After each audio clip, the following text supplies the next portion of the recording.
क्या अक्का, रोज के लोग की मचमच है, पगार ही नहीं बढ़ाते। मैं देख लेगी। वो लोटस पार्क वाली पाटिल मैडम है ना, उसने मेरे को बोली 30,000 रुपया घर से चुराई। ऐसा झूठा इल्जाम लगा के मुझे काम पे से निकाल दी।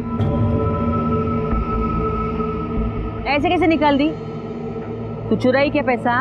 आई शपथ अक्का, मैं कोई पैसा वैसा नहीं चुराई उसका। ठीक है, तो छोड़ दे उसको, मैं तेरे को दूसरा घर का काम दिलाती हूँ। अक्का, उधर एक ही घर होता ना तो मैं भूल जाती थी, और वो अपार्टमेंट में मैं 5 घर में काम करती थी। अभी पाटिल मैडम ने ऐसा बोला ना सबको, तो सबने मुझे काम पे आने से रोक दिया। पैसा चलेगा तो कैसा चलेगा अक्का? मेरा बच्चा लोग तो भूखा मर जाएगा ना। तू फिक्र न करू, मैं हूँ ना, मैं सबको बोल देती है। सुषमा को जिस घर से काम से निकाला है, उस घर में कोई भी काम के लिए नहीं जाएगा। नहीं जाएंगे, और अगर कोई गया तो अक्का के हाथ से बहुत मार खाएगा, समझा ना सबको? अक्का, उधर से काम करने के लिए अगर बाहर से किसी को बुलाया तो? तेरे को उतना सोचने की जरूरत नहीं है उसके बारे में। मेरे होते हुए इधर बाहर का कोई भी टिक नहीं सकता है, समझा ना सबको? हाँ, चलो काम पे लग जाओ। बड़े शहरों की बड़ी चकाचौंध, बड़ी व्यस्तता, बड़ी रफ्तार। मुंबई ऐसे ही बड़े शहरों का सबसे बड़ा उदाहरण है, जिसके बारे में कहा जाता है कि ये शहर चलता नहीं, दौड़ता है। और इस रफ्तार को बनाए रखने में बहुत बड़ा हाथ है डोमेस्टिक हेल्प, यानी कि घर पर काम करने वाली बाई का।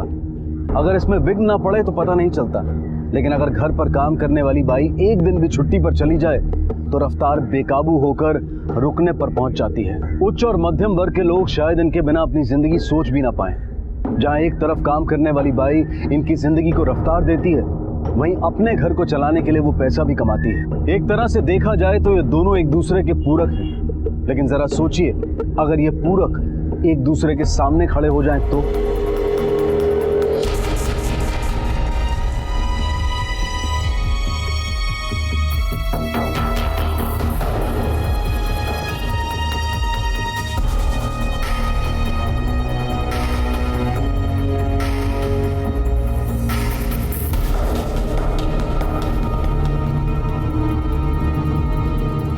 अरे हो, कहाँ जा रहे हो? ये लोटस पार्क बिल्डिंग है ना? हाँ, लोटस पार्क ही है। और कहाँ जाना है? पाटिल मैडम किधर जाना है? पाटिल मैडम क्या, कहाँ है जाना है? वो घर का काम करने के वास्ते बुलाई है।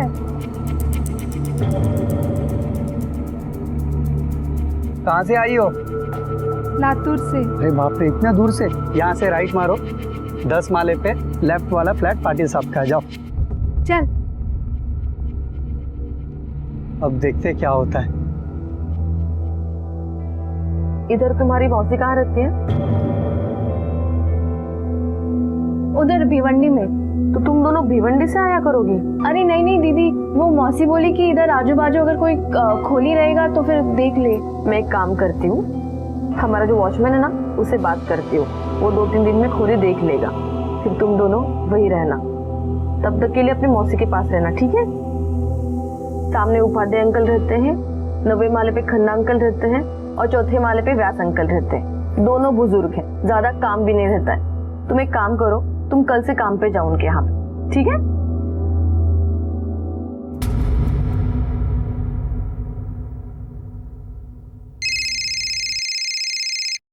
हेलो, हाँ बोलो। अरे काहे इतना बोलती हो तुम? अरे तनको आते ही 6 दिन में दे देंगे ना, हम तुम्हारे अकाउंट में डाल देंगे। अब रखा तुम।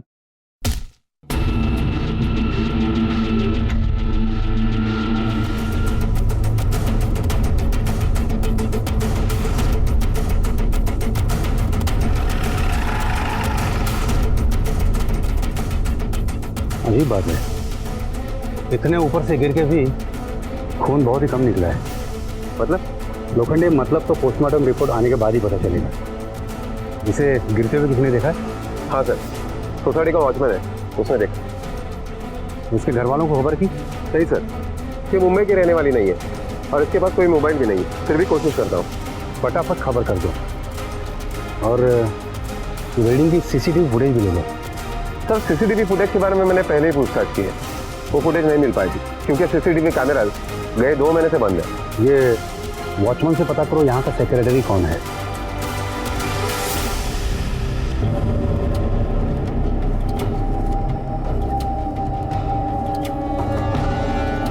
जी सर, मेरा नाम संजीव उपाध्याय है, मैं यहाँ का सेक्रेटरी हूँ।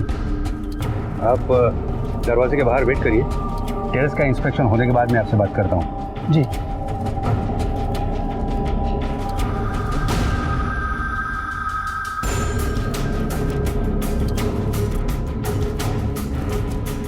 शायद यहाँ से पूछिए।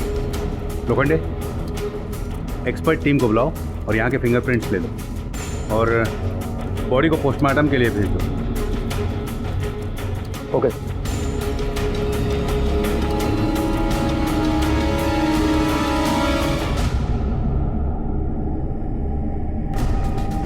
ये दरवाज़ा हमेशा खुला ही रहता है? खुला ही रहता है साहब, ज़्यादा कोई जाता नहीं है। ज़्यादा कोई नहीं जाता, कम कोई जाता है?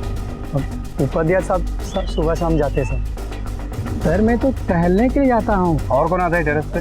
साहब एक लड़का है जैन साहब का, अंकित, वो कभी चुपके दारू पीने के लिए ऊपर जाता है, लेकिन वो तो सिर्फ रात में ही जाता है साहब। और तुम नहीं जाते? जाता हूँ साहब, सुबह 10 बजे और शाम 4 बजे वो पानी का टाकी बंद करने, पर इतने दोपहर में 2:30 बजे तो कोई नहीं जाता है साहब। ये पद्मा अकेले ही रहती थी? नहीं सर, उसकी एक छोटी बहन भी है। अभी ये लोग हफ्ते भर पहले गांव से आए हैं। क्या नाम है गांव का? लातूर की थी साहब वो, मैंने उसको रूम दिलाया था। कहाँ है वो छोटी बहन? पता नहीं साहब, उसके रूम में ही होगी। अच्छा, ये पद्मा इस सोसाइटी में और किस किस के पास काम करती थी? सर मेरे यहाँ काम करती थी मिस्टर खन्ना, मिस्टर व्यास,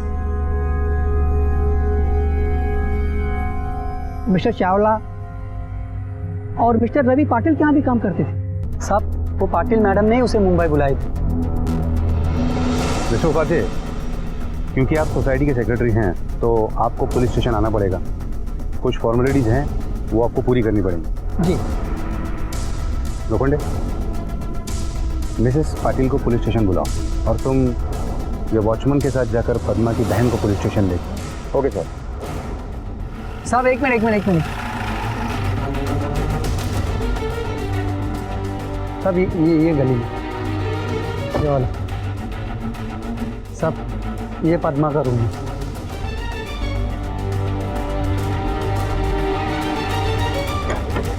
चाबी है इसकी? चाबी नहीं है सर। देखा मैं, ताला तोड़ दो।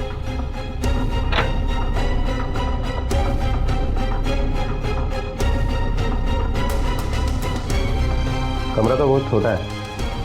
मारिक मैडम, बाथरूम में चेक करो। Yes sir.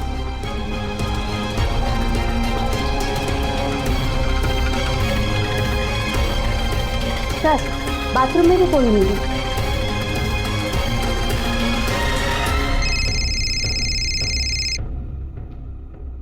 हाँ लोखंडे, बोलो। सर, पद्मा की बहन घर पे नहीं मिली। देखो आसपास के लोगों से पूछताछ करो, हो सकता है वहाँ कहीं हो या फिर उन लोगों को पता हो। लोखंडे, वो 10 साल की छोटी सी बच्ची है और मुंबई शहर में उसका इस तरह खो जाना उसके लिए बेहद खतरनाक हो सकता है, तो जितना जल्दी हो सके उसे ढूंढो। लोखंडे, वो पद्मा उसके छोटे बहन के साथ इधर ही रहती है ना?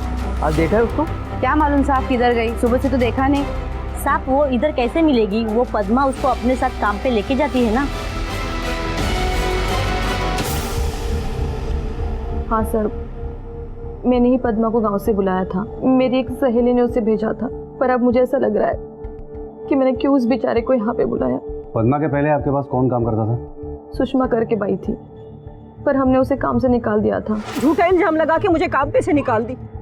क्यों निकाल दिया था? वो इसलिए क्योंकि एक दिन मेम साहब काम हो गया, जाती है मैं।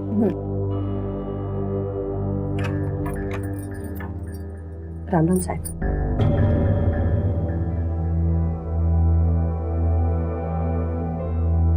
Okay okay, bye bye. Sushma. हाँ मेम साहब। एक मिनट। हाँ,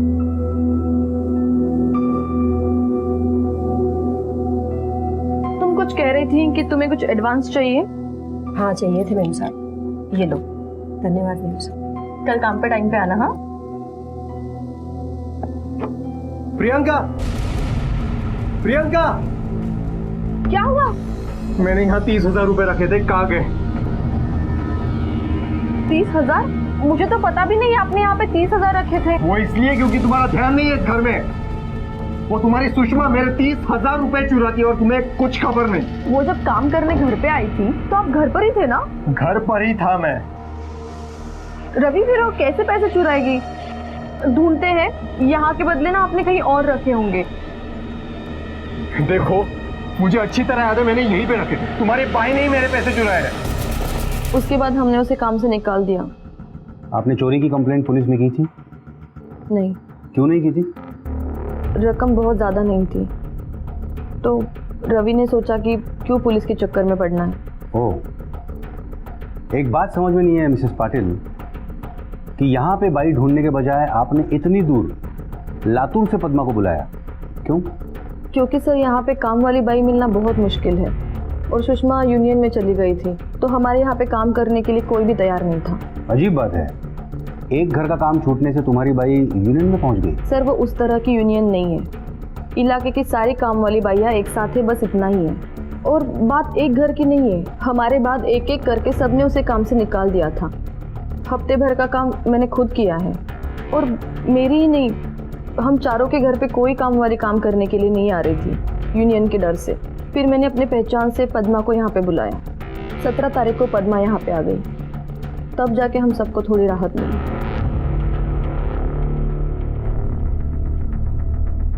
सर पद्मा के फिंगरप्रिंट ना तो ही टेरेस के रेलिंग पर मिले, ना ही दरवाजे पर। मतलब लोखंडे, पद्मा ने टेरेस से नहीं कहीं और से छलांग लगाई है, इस तरफ की किसी बालकनी से। या हो सकता है कि पद्मा ने छलांग लगाई ही नहीं हो, किसी ने उसे उठा के फेंक दिया हो। इसका मतलब ये खुदकुशी नहीं, कत्ल का मामला है। पुलिस को गुमराह करने के लिए कातिल ने दरवाजा खुला छोड़ दिया हो। लोखंडे, मिसेस पाटिल के मुताबिक कामवाली बाइयों की यहाँ बहुत दहशत होती है। हो सकता है उनकी पिछली बाई सुषमा का इसमें कोई हाथ हो। सोन कामले, ये सुषमा को पुलिस स्टेशन बुलाओ। और लोखंडे, ये पद्मा की छोटी बहन का कुछ पता चला? सर उसके बारे में मैंने उसकी बस्ती में, बिल्डिंग में काफी जगह पूछताछ की, लेकिन ना ही किसी ने उसे देखा है, ना ही उसके बारे में कोई चीज जानता है। उपाध्याय, चावला, खन्ना, इन सभी लोगों से पूछा, रवि पाटिल से भी पूछा। सिर्फ पूछा नहीं है तो मिस्टर एंड मिसेस व्यास से। क्यों सर, उन्होंने दरवाजा ही नहीं खोला।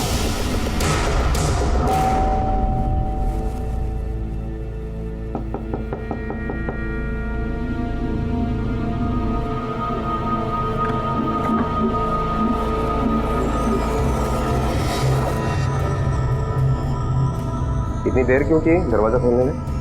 उम्र हो गई है ना, अंदर से बाहर आने में थोड़ा वक्त तो लगता है ना। और ये बाहर का बेल अंदर सुनाई भी कम देता है। पद्मा ने कहा था कि वो उसकी बहन को यहाँ काम पर लेकर आएगी, लेकिन मैंने कहा कि वो बहुत छोटी है, अभी से उसे काम पर मत लगाओ, यहीं छोड़ के जाओ। तो ऐश्वर्या आपके पास थी? हाँ, कुछ देर बाद वो पद्मा आई और काका, ऐश्वर्या अंदर है। ऐश्वर्या, हाँ ताई। अच्छा सुन, 10-15 मिनट बाद ना ऊपर आ जाना। हाँ 10-15 मिनट बाद वो छोटी बहन भी चली गई।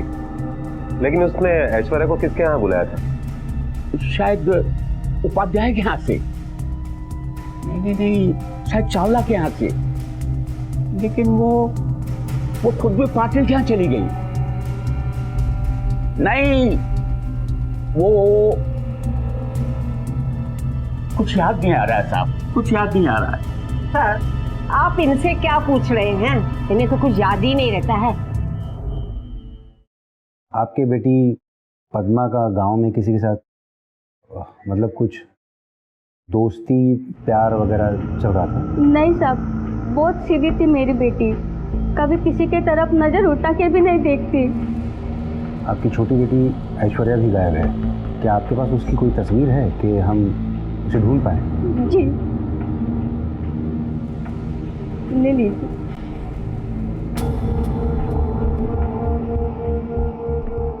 ठीक है, हमें जैसे ही इसके बारे में कुछ पता चलता है हम जरूर आपको बताएंगे। काफी पावरफुल है तू। हाँ, 5 घरों का काम किया गया तेरे हाथ से, तूने उस बेचारी लड़की को जान से मार दिया। मैं सताई थी उसको, मेरे पेट पे लात मारी करके पंसाब में बोलती है। मैं उसको नहीं मारी साहब। सताई थी मतलब क्या किया था तूने उसके साथ?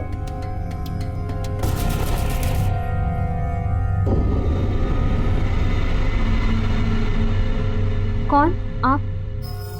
ए, तू है क्या नई बाई? पाटिल के घर में तू ही काम करती है क्या? हाँ, क्यों? देख, तेरे को ना प्यार से बोलती है, जिधर से आई है ना उधर वापस चली जा, वरना ये तेरा थोबड़ा है ना उसका नक्शा बिगाड़ के रख देगी मैं, समझी? तेरे माँ बाप तेरे को और तेरी इस बहन को ढूंढ भी नहीं पाएंगे, समझा? चल अभी निकल, दिखना नहीं है यहाँ पे, चल। अरे जा ना, चल।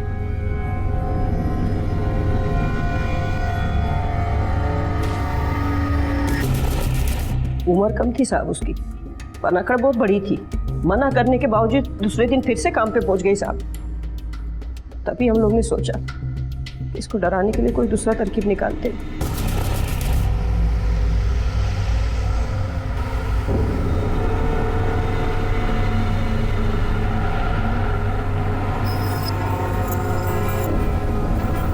देखा सुषमा, इसको घर जाने का है। मैं भेजती है इसको घर। और जब वो तुम्हारी धमकियों से नहीं डरी तो तूने उसे टेरेस से नीचे फेंक दिया? नहीं नहीं साहब, मैंने ऐसा कुछ भी नहीं किया। दोपहर को 2 बजे 24 तारीख को कहाँ थी तू? कहाँ थी तू? साहब मैं उधर ही थी, लोटस पार्क में। पन्ना चावला मैडम के इधर गई थी मेरे काम के हिसाब का पैसा लेने के लिए साहब। हिसाब करने के लिए तुझे वही वक्त मिला था? सुबह ही नहीं जा सकती थी? चावला से हिसाब लिया या पद्मा से? साहब मैं सच बोल रही है। वो सुबह सुबह ना चावला मैडम के इधर नहीं खाई रहती है साहब।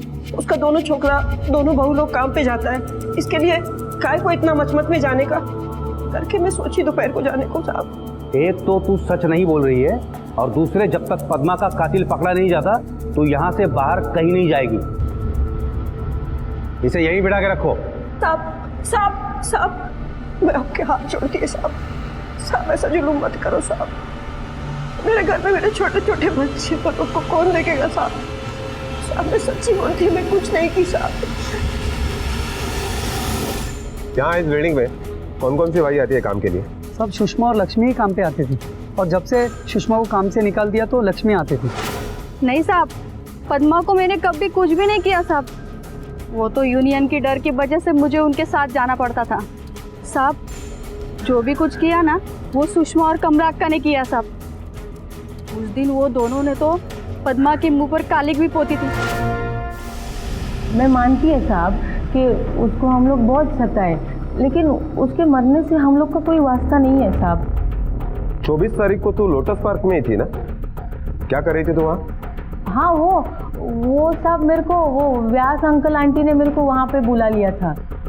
वो क्या है ना, सुषमा वहाँ पे पहले काम करती थी खाना बनाने का, और अभी पद्मा काम कर रही थी, लेकिन पद्मा का खाना उनको जमता नहीं था ना, तो उन्होंने मेरे को बुला लिया था। तुमको बुलाने से फायदा क्या? क्योंकि तुम खुद वहाँ किसी को काम करने नहीं देती थी, फिर तुम कैसे उनका खाना बनाने का काम ले सकती थी? नहीं साहब, मैं वहाँ पे काम करने वाली नहीं थी, मैं किसी और को ही भेजने वाली थी वहाँ पे।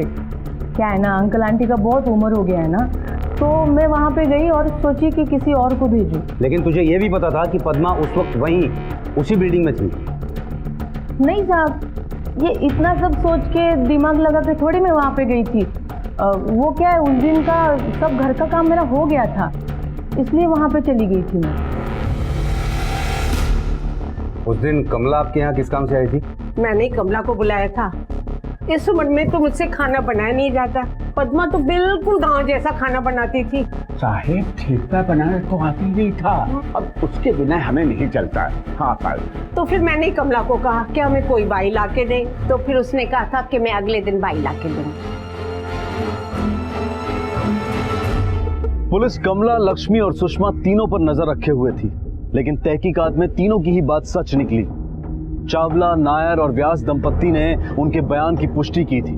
पर क्या वाकई ये इत्तेफाक था कि तीनों एक ही दिन एक ही समय में लोटस पार्क में मौजूद थी, या फिर ये किसी सोची समझी साजिश के तहत हुआ था? सारे पासे पुलिस की उम्मीद के विपरीत पड़ रहे थे, लेकिन फिर भी पुलिस का शक इन तीनों पर से हट नहीं रहा था, इन्हें बेगुनाह मानने को तैयार नहीं था। सर, आपका शक सही निकला। पद्मा की पोस्टमार्टम रिपोर्ट के मुताबिक उसकी मौत ऊंचाई से गिरकर नहीं, बल्कि दम घुटने की वजह से हुई है, और वो भी लगभग दोपहर को 1 बजे से 3 बजे के बीच में। सोच समझकर साजिश के तहत उसे नीचे फेंका गया। टेरेस का दरवाजा हमेशा खुला रहता है, इस बात का फायदा भी लिया गया। लोखंडे, ये खून इतनी प्लानिंग से किया गया है कि हो सकता है ये खून इन तीनों के अलावा किसी और ने किया हो। पद्मा की छोटी बहन ऐश्वर्या का कुछ पता चला? सर उसकी फोटो हमने सारे पुलिस स्टेशन में भेज दी है और अपने खबरियों को भी काम पर लगा दिया है। जहां जहां उस लड़की को भेजने की पॉसिबिलिटी है उस हर जगह की हमने छानबीन की, लेकिन कोई इंफॉर्मेशन नहीं मिली। Hello, inspector Shetty here. हाँ बोलिए। हाँ हाँ जी ठीक है, हम अभी पहुँचते हैं। साहब, ये मुझे हमेशा बुलक कर कहती है। अब आप लोग तो जानते हैं ना, इस उम्र में याददाश्त तो कमजोर हो ही जाती है। पर अब मुझे ठीक तरह से याद आ गया है कि पद्मा ने ऐश्वर्या को किसके यहाँ आने के लिए कहा था। अच्छा सुन, 10-15 मिनट बाद ना ऊपर आ जाना। हाँ, वो उपाध्याय साहब के घर पे, और अगर मैं नहीं रही तो कुंडी खोल के अंदर आ जाना। वो सामने पाटिल साहब का घर है ना, मैं उधर ही रहेगी, ठीक है? 24 तारीख को आपके घर पे कौन था जब वो आई थी? सर मैं था घर पे। उस वक्त ये घर पर ही थे। मैं 12:15 बजे जॉब चली जाती हूँ। मिस्टर पाटिल, आप कितने बजे निकलते हैं और क्या काम करते हैं आप? फिलहाल मैं काम ढूंढ रहा हूँ सर। 1 साल पहले मैंने नौकरी छोड़ दी थी, तब से घर पे हूँ, इसलिए जब बाई आती है मैं अकेला ही रहता हूँ घर पर। पद्मा आपके घर कितने बजे आई थी? रोज की तरह 12:30 बजे। और वापस कब गई थी? करीब 1:30 बजे तक।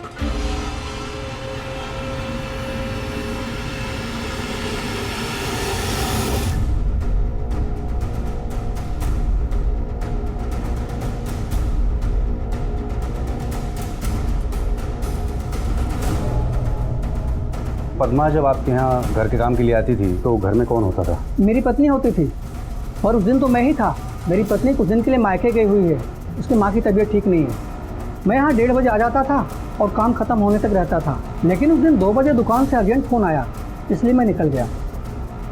मतलब उस दिन पद्मा आपके यहाँ नहीं आई थी? आई थी सर, और काम भी किया था। मैंने जाते हुए उसे बोला था कि काम खत्म हो जाने के बाद दरवाज़ा बाहर से खींच के बंद करेगा, लाइट अपने आप बंद हो जाएगा और बाहर से कुंडी लगा देगा। पाटिल के यहाँ काम करने के बाद वो आपके यहाँ आती थी, है ना? जी सर। किस टाइप का आदमी है ये पाटिल? और सर पाटिल वैसे तो आदमी बुरा नहीं है, पर पिछले 1 साल से उसके पास कुछ काम नहीं है, ज़्यादा समय घर पे ही रहता है। पर उस दिन 24 तारीख को मैं दुकान से 5 मिनट पहले आ गया था, लगभग 1:15 बजे। तो मैं अपने घर के अंदर जा रहा था, मैंने देखा कि पद्मा पाटिल के घर में थी।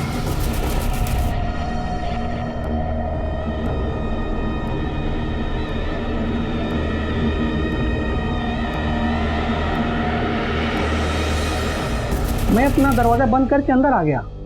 पद्मा आधे घंटे के बाद आई, तकरीबन 2 बजे के आसपास, और 1-2 मिनट के बाद मैं निकल गया। लोखंडे,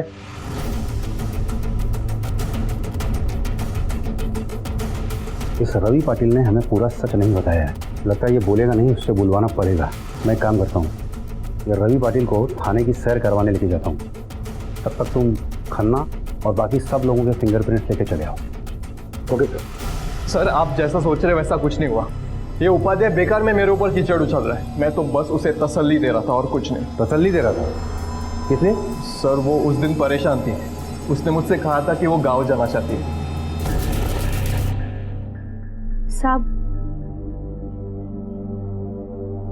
साहब मेरे को आपसे एक बात करनी थी। बोलो। साहब मेरे को यहाँ पे और काम नहीं करने का है, मैं वापस गांव जा रही है। क्यों, क्या हुआ? यहाँ इलाके के सारे भाई मेरे को बहुत परेशान करते हैं साहब, मेरा मुंह भी काला कर दिया। मैं यहाँ पे और नहीं रह सकती साहब, मुझे जाना है साहब। तुम रो क्यों रही हो? ऐसे डर कर भागना थोड़ी चाहिए। हम सब लोग भी तो है ना यहाँ पर, कोई कुछ नहीं करेगा तुम्हें, ठीक है? देखो तुम रोना बंद करो, ओके? जाओ अंदर जाकर मुंह धो करो। मतलब तुझे उस पर तरस आ गया, तुमने उसको तसल्ली दी, उसके आंसू पोछे, उसका भरोसा हासिल कर लिया, और जब उसने तुम पे भरोसा कर लिया तुमने उस भरोसे का फायदा उठाने की कोशिश की। नहीं सर, ऐसा कुछ भी नहीं हुआ। देखो सर, मैं मानता हूँ कि खन्ना के घर की चाबी मेरे पास थी, लेकिन वो चाबी उसने सारे काम खत्म करने के बाद मुझे दी थी, करीब 2-2:15 बजे, उपाध्याय के घर का काम खत्म करने के बाद। साहब ये खन्ना साहब की चाबी है, उन्होंने आपको देने को बोला था। तो तुमने पक्का सोच लिया गाँव जाने का? हाँ साहब, वो आप दीदी को भी बोल दो कि कल से मैं नहीं आएगी। ठीक। चाबियां तो पद्मा ने तुझे 2:15 बजे दी थी, उस वक्त तो उपाध्याय भी जा चुका था। उस वक्त पूरा फ्लोर खाली था। इसी बात का तुमने फायदा उठाने की कोशिश की और इसीलिए तुमने हमें ये बात पहले नहीं बताई कि पद्मा तुम्हारे पास वापस आई थी, है ना? सच बोल, बोल। सर,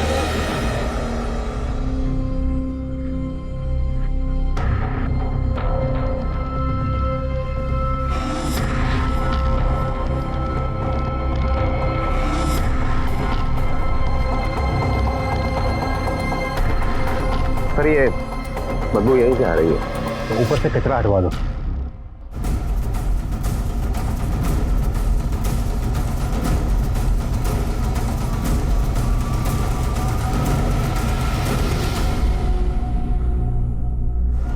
मिसेस पाटिल, क्या यही ऐश्वर्या है?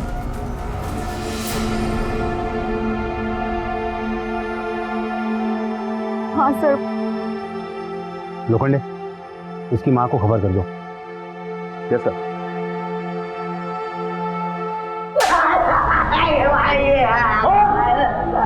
नहीं पता।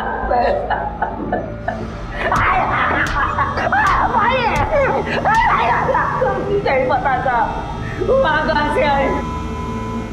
बारिश शुरू होगी ना तो कचरे से बदबू और गंद फैलेगी, इसलिए मैं वहाँ सफाई करने गया था। बारिश शुरू होने में तो अभी टाइम है और तुझे अचानक से साफ सफाई का ख्याल है?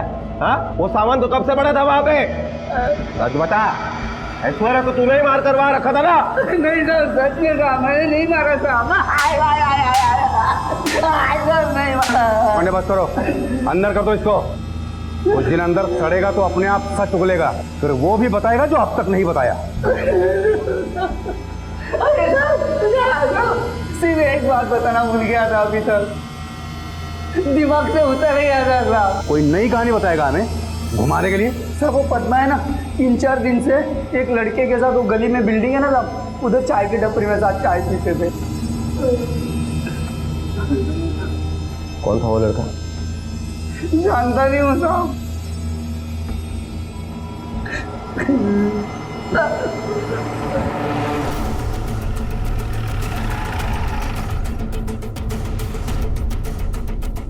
पहचानते इसको? चाय पीने आती थी यहाँ। हाँ साहब, राजेश के साथ में आई थी 4-5 बार यहाँ। कौन राजेश? कहाँ रहते ये? कौन था ये राजेश? पद्मा इसे कैसे जानती थी और उसका इससे क्या वास्ता था? क्या राजेश का पद्मा के कत्ल से कोई ताल्लुक था? पुलिस ने इस दिशा में अपने कदम आगे बढ़ाए थे और साथ ही पद्मा की मां के फोन कॉल रिकॉर्ड्स भी मंगवाए थे। ऐश्वर्या का खून किसने और क्यों किया था? और अगर पद्मा को टेरेस से नहीं फेंका गया था तो ऐश्वर्या की लाश को क्यों और कौन टेरेस पर बेकार सामान के नीचे छुपा गया था? ऐश्वर्या की लाश मिलने के बाद पुलिस पर दबाव बढ़ गया था। पुलिस की एक अदद उम्मीद थी फिंगरप्रिंट्स रिपोर्ट, जिसका वो इंतजार कर रहे थे। सर, लोटस पार्क से मिले हुए फिंगरप्रिंट्स की रिपोर्ट आ गई है। क्या है रिपोर्ट में? सर, खन्ना के घर के बालकनी में पद्मा के फिंगरप्रिंट्स नहीं मिले, सिर्फ घर वालों के मिले। हो सकता है कि 3-4 दिनों में मिट गए हों। आगे देखो। सर, उपाध्याय के घर के बालकनी में भी पद्मा के फिंगरप्रिंट्स नहीं मिले, लेकिन किसी अननोन शख्स के फिंगरप्रिंट्स जरूर मिले, जो ना ही पद्मा के हैं ना ही उपाध्याय के घर वालों के। मैंने जाते हुए उसे बोला था कि काम खत्म हो जाने के बाद दरवाजा बाहर से खींच के बंद करेगा, लाइट अपने आप बंद हो जाएगा। लेकिन उपाध्याय के घर की चाबी किसी के पास नहीं थी और उपाध्याय भी जा चुका था और पद्मा के निकलने के बाद दरवाजा खोला नहीं जा सकता। सर, हो सकता है कि ऐश्वर्या उपाध्याय के घर पे पहले से ही मौजूद हो और जब चाबी देने के लिए पद्मा गई हो तो उसे ढूंढते हुए ऐश्वर्या भी वहां पहुंची हो। लेकिन यह भी हो सकता है कि रवि पाटिल ने उपाध्याय के घर जाकर पद्मा पर जबरदस्ती करने की कोशिश की हो और पद्मा को ठिकाने लगाते हुए उसे ऐश्वर्या ने देख लिया हो तो उसे भी मारना पड़ा हो। बिल्कुल हो सकता है। लोखंडे, ये रवि पाटिल के फिंगरप्रिंट्स भी ले लो और साथ में उस वॉचमैन के और उन तीनों के, कमला, सुषमा और लक्ष्मी के भी ले लो और जितनी जल्दी हो सके रिपोर्ट मंगवा लो। Okay sir. सर, वो लड़के को थाने लेके आइए, राजेश नाम है इसका। चल सीधा खड़ा रह। मेरी ऐसी कोई पहचान नहीं थी पद्मा से, मतलब 2-4 दिन पहले पहचान हुई थी उससे। अच्छा, मतलब 2-4 दिन की जान पहचान से तू उसे रोज चाय पिलाने ले जाने लगा? ऐसे कितने लोगों को चाय पिलाता है तू रोज? सब सिर्फ पद्मा को, मतलब मैं उसके ऊपर नजर रख रहा था क्योंकि मैं उसको बचाना चाहता था। बचाना चाहता था? किससे? अपने आई से। वो उसके ऊपर गुस्सा थी ना साहब। अपने आई से क्यों बचाना चाहता था? क्या नाम है तेरी आई का? कमला। मैंने एक दिन आई की बातें सुनी। वो सब लोग है ना पद्मा के बारे में बात कर रहे थे। अभी तक वो पद्मा अपने गांव भी पहुंच गई होगी। अभी देखना तेरी पाटिल मैडम कैसे नाक रगड़ते आएगी तेरे सामने। काम पे वापस आजा करके बोलेगी, देख तेरे को। अक्का, सही अक्कल सिखाई तूने वो पद्मा को। अरे मेरा काम छीनने चली थी चुड़ैल कहीं की। साहब मैं उसको देखने चला गया, मतलब कौन लड़की है बोल के।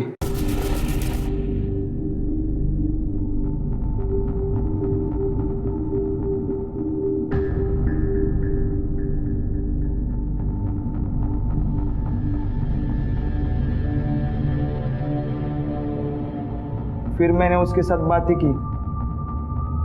मुझे वो सीधी सादी लड़की लगी। फिर हमारी दोस्ती हो गई। उसके बाद मैं उसको चाय पिलाने ले गया।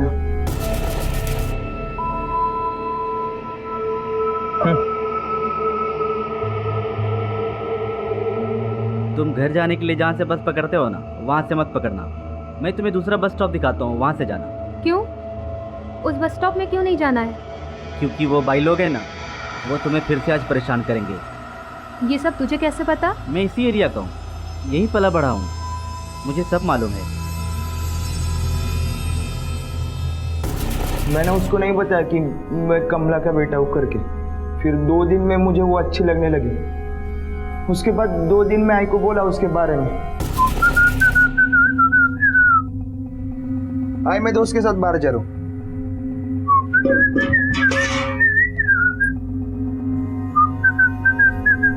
काय रे, पोरगी पटली काय कुठली तुला? नहीं मुझे अजून पटली नहीं, लेकिन तुम लोग ने उसे इधर टिकने दिया ना तो पट जाएगी। किसके बारे में बात कर रहे रे तू? वो लोटस पार्क में काम करती है ना पद्मा, जिसको कल्टी करने के लिए तुम लोग पीछे पड़े हो। मैं क्या बोलता हूँ अक्का, मतलब उसे छोड़ दो ना। कल के लिए पीछे पड़े हो? नहीं मतलब सुन भाई समझ कर छोड़ दो। कैसे बात कर रहा है रे आपका से तू? बेशरम कहीं का। अरे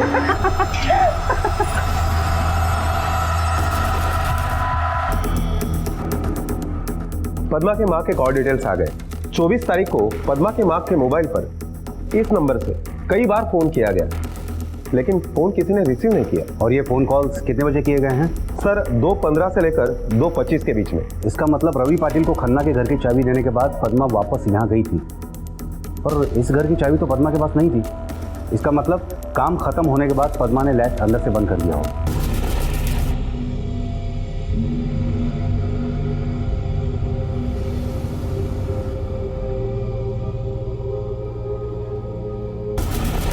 और उसके बाद खन्ना के घर की चाबी देने के लिए वो पाटिल के घर गई थी और वापस आकर उसने कॉल किए हो। लेकिन व्यास के कहने के मुताबिक इसी टाइम के आसपास वो ऐश्वर्या को बुलाने के लिए भी घर पर आई। 24 तारीख को तो लोटस पार्क में ही थी ना? वो सब मेरे को वो व्यास अंकल आंटी ने मेरे को वहाँ पे बुला लिया था। इसका मतलब कमला को पता था कि पद्मा उपाध्याय के घर में है। सर, बाकी लोगों के फिंगरप्रिंट्स रिपोर्ट आ गई।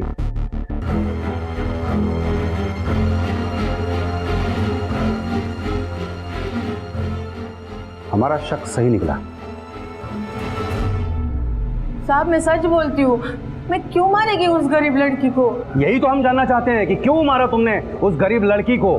मैं आपको कैसे यकीन दिलाऊं साहब? तू छोड़, तुझे यकीन मैं दिलाता हूँ कि हमें पता है उस लड़की को तुमने ही मारा है, क्योंकि उपाध्याय के घर में उनके परिवार और पद्मा के अलावा एक बाहर की तू ही है जिसके उंगलियों के निशान हमें उनकी बालकनी में मिले हैं। साहब वो तो हो ही सकता है ना, मैं उनके घर पे भी जाती थी बहुत बार।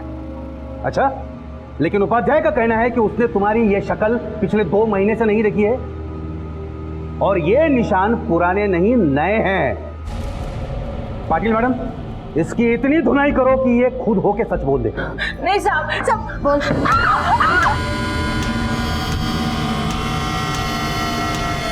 एक मिनट बोलती हूँ सब बोलती हूँ।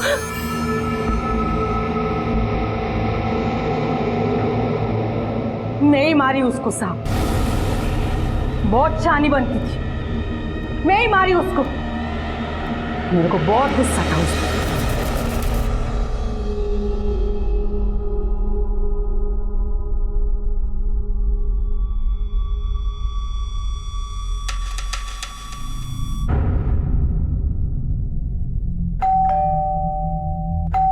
हाँ हाँ आ रही है।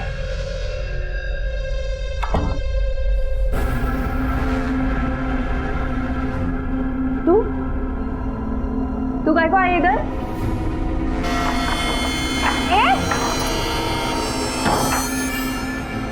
तू क्या येड़ी समझती है मेरे को? हाँ, काय को मेरे पीछे पड़ी है? क्या बिगाड़ा मैंने तेरा? हाँ, क्या बिगाड़ी है तू? अरे सब खत्म कर दी मेरा तू। तेरे को मालूम है तुम बाई लोगों में मेरी कितनी इज्जत थी, अब सब मेरे को बोलती है कि कमला अक्का से एक गांव की छोकरी नहीं संभली। हाँ, मेरा मजाक उड़ाती है और अभी तुम मेरे बच्चे को झांसा दे रही है अपना काम निपटाने के लिए। तेरे को क्या लगता है मैं उन लोगों को ये बोलने का और एक मौका दूंगी कि कमला जिससे हारी उसी को अपनी बहू बना ली? बहुत हो गया तेरा, मैं सुनूंगी नहीं।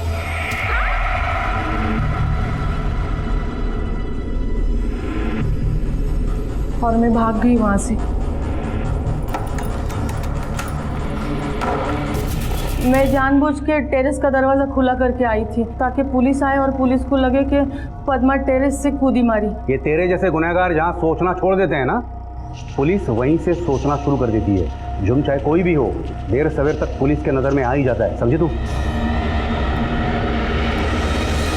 पद्मा एक गरीब छोटे से घर की बड़े सपने देखने वाली लड़की थी। जिन सपनों को देखते हुए वो मुंबई आई थी, उन सपनों को अधूरा लिए ही वो इस दुनिया से रुखसत हो गई। हक, जबरदस्ती और इल्जाम का ताना बाना कुछ ऐसा बुना और कुछ ऐसा उलझ गया कि कौन सही है और कौन गलत ये कहना मुश्किल हो गया। पहली गलती की रवि पाटिल ने चोरी का इल्जाम लगाकर, क्योंकि अगर वो वाकई में चोरी थी तो उसकी रिपोर्ट पुलिस में की जानी चाहिए थी। दूसरी गलती की सुषमा और उसकी स्वनिर्धारित यूनियन ने अपना बदला एक ऐसी लड़की को तंग कर उसे भगा कर लिया जिसकी कहीं कोई गलती नहीं थी। प्रियंका पाटिल की पैसा दो और काम कराओ वाली सोच और कमला के पावर के वहम के खेल में पद्मा दांव पर लग गई और इसका खामियाजा ऐश्वर्या को भी अपनी जान देकर चुकाना पड़ा।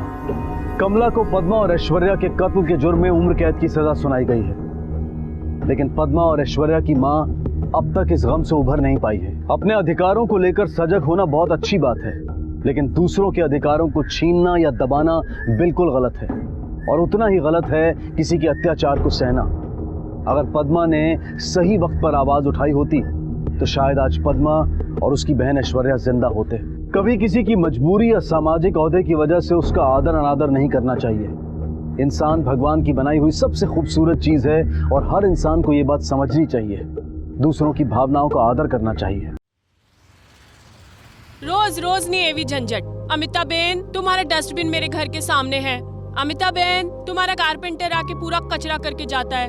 अरे सोसाइटी में रहना है तो थोड़ा तो एडजस्टमेंट करना ही पड़ेगा ना। अरे संभाल के अमिता बेन। ये पानी कहाँ से आ गया? है अब पानी लाल केम छे?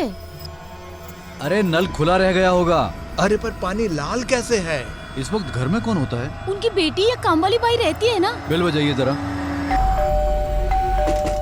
खोलिए, दरवाजा खोलिए। मुझे लगता है कुछ ना कुछ गड़बड़ जरूर है। एक्स्ट्रा चाबी है ना किसी के पास? हाँ है ना मिसेस शर्मा के पास। मिसेस शर्मा, ये देखिए आपके पास एक्स्ट्रा चाबी है ना? प्लीज लाइए ना जरा। और शरद जी को और जानवी जी को कॉल किया? आ रहे वो आ रहे। प्लीज खोलिए। ओह गॉड, जानवी जी आ गई। आगे। अरे शरद जी भी आ गए। हाँ वो भी आ गए।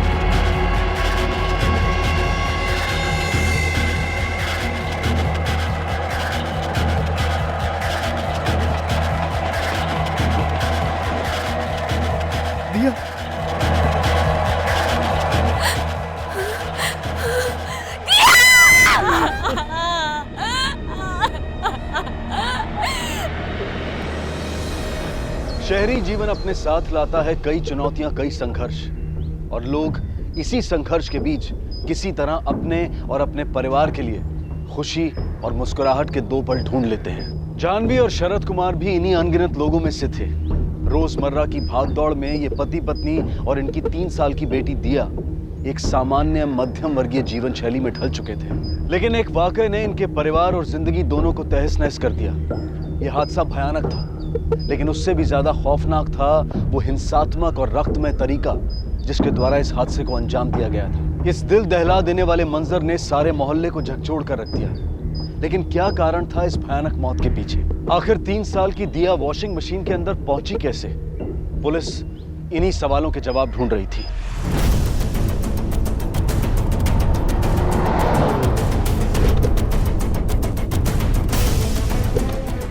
दिया क्यों नहीं उठ रही है? मुझसे बात क्यों नहीं कर रही है? दिया, प्रॉमिस मम्मा आज के बाद आपको कभी छोड़ के नहीं जाएगी। अन्वी! एक बार बात करो। मिस्टर कुमार, दिया बात करो ना। I am sorry, I know आपके ऊपर क्या बीत रही है, पर कुछ सवाल है जो दिया मम्मा परेशान हो रहे, प्लीज एक बार बात करो। शायद देखो ना ये बात नहीं, मम्मा आज के बाद आपको कभी छोड़ के नहीं जाएगी। शायद देखो ना क्यों नहीं बात कर रही है, मम्मा से क्यों नहीं बात कर रही है, शायद क्यों नहीं बात कर रही है। सर, कमरे से कुछ और फुटप्रिंट्स मिले। ठीक से चेक करो, बाकी कमरों में भी देखो, कुछ और मिलता है तो। ठीक है सर। पता लगाओ कुछ छोटे से। आखिरी बार आपने दिया को कब देखा था? सर, आज सुबह ऑफिस जाने से पहले। शरद तुम्हारा नाश्ता तैयार है। आया आया आया। यार फिर पराठे? तुम्हें कुछ और बनाना नहीं आता है क्या? हाँ, मुझे केचप दो। दही रखी है टेबल पर वहीं। अरे मुझे केचप के साथ खाना है यार।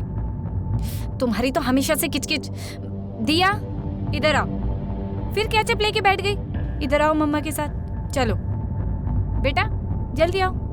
अरे सॉरी दीदी, बस बहाने मत बनाना, तुम्हारे हमेशा के नखरे। अब जल्दी आओ। टिफिन में टिश्यू और चम्मच डाल देना। और हाँ, दिया को ज्यादा दूध मत पिलाना, गर्मी बढ़ गई है। समझ गई? जी समझ गई ना? जी। एक तो ऑफिस के लिए लेट हो रहा है और सिर्फ हर काम।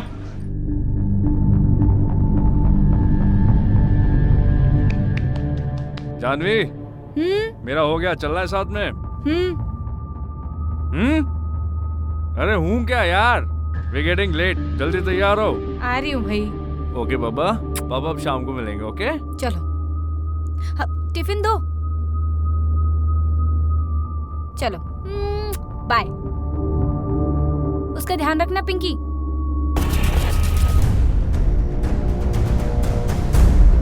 आपकी बाई नहीं दिखाई दे रही, कहाँ है वो?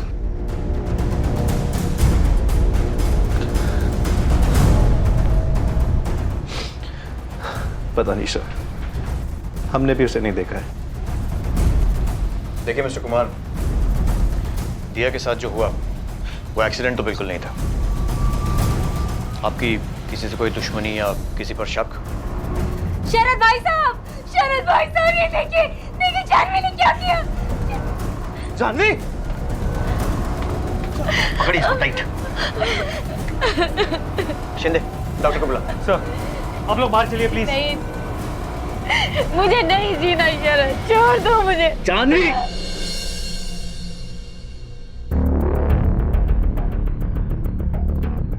सर ये तो क्लियर रॉबरी का मामला है, पूरा घर बिखरा हुआ है। और काम वाली बाई गायब है। इतना सब हो गया लेकिन वो कहीं भी आसपास दिखाई नहीं दी, जबकि बिल्डिंग वालों के हिसाब से इस टाइम पे वो घर में ही रहती है। सर एक तो ये हो सकता है कि वो ये सब देख के घबरा के भाग गई, या तो फिर इसका पूरे चक्कर में कुछ ना कुछ लेना देना है। तो एक बात तो श्योर, 100% इसके पास हमारे कई सवालों के जवाब होंगे।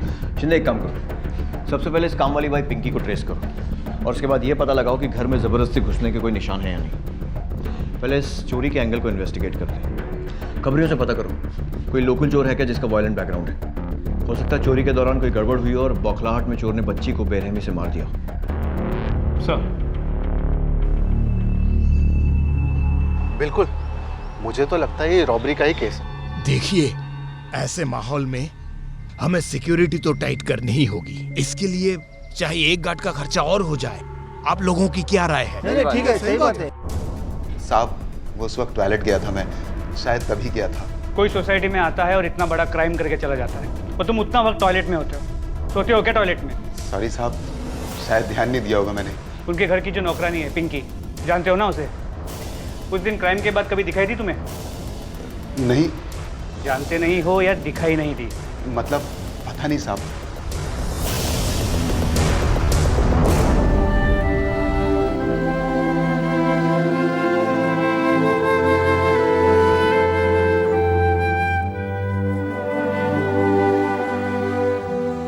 शरद जी, हम साथ हैं।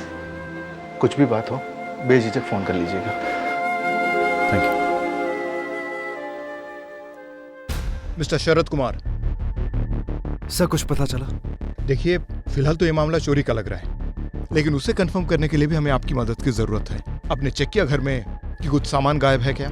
कीमती चीजें, कैश, ज्वेलरी वगैरह? अभी तक नहीं सर।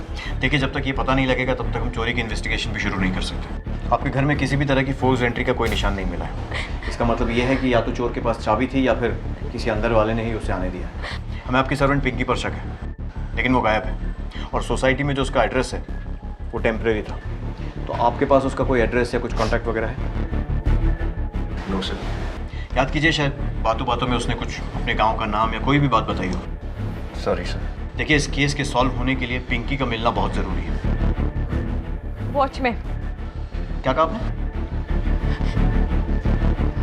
वॉचमैन से पूछी, वो जरूर जानता होगा। उसका और पिंकी का चक्कर चल रहा था। मैं तो खुद पिंकी को यहाँ से काम से निकालने वाली थी। चिपके रहते थे दोनों के दोनों सोसाइटी के किसी कोने में। उस दिन भी वही कर रहे होंगे। वहाँ मेरी बच्ची आगे।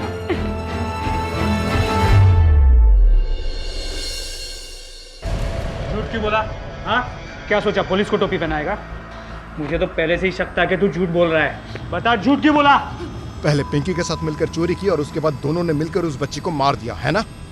नहीं साहब, हम दोनों ने कुछ नहीं किया साहब। देख, बच्ची के मर्डर का मामला है तो हमें पूरी छूट मिली हुई है। जितनी बेरहमी से उस बच्ची को मारा गया है ना, उतनी ही बेरहमी से तुम दोनों से उगलवाऊंगा। तो अगर तूने किया है ना तो सीधे सीधे बता दे, वरना ये जो वॉचमैन की लाठी लेकर घूमता है ना, इससे डबल भारी पुलिस का डंडा है। देखना चाहता है कैसे पड़ता है? शिंदे। बताता हूँ सर। उस दिन हम दोनों, पिंकी और मैं, रोज की तरह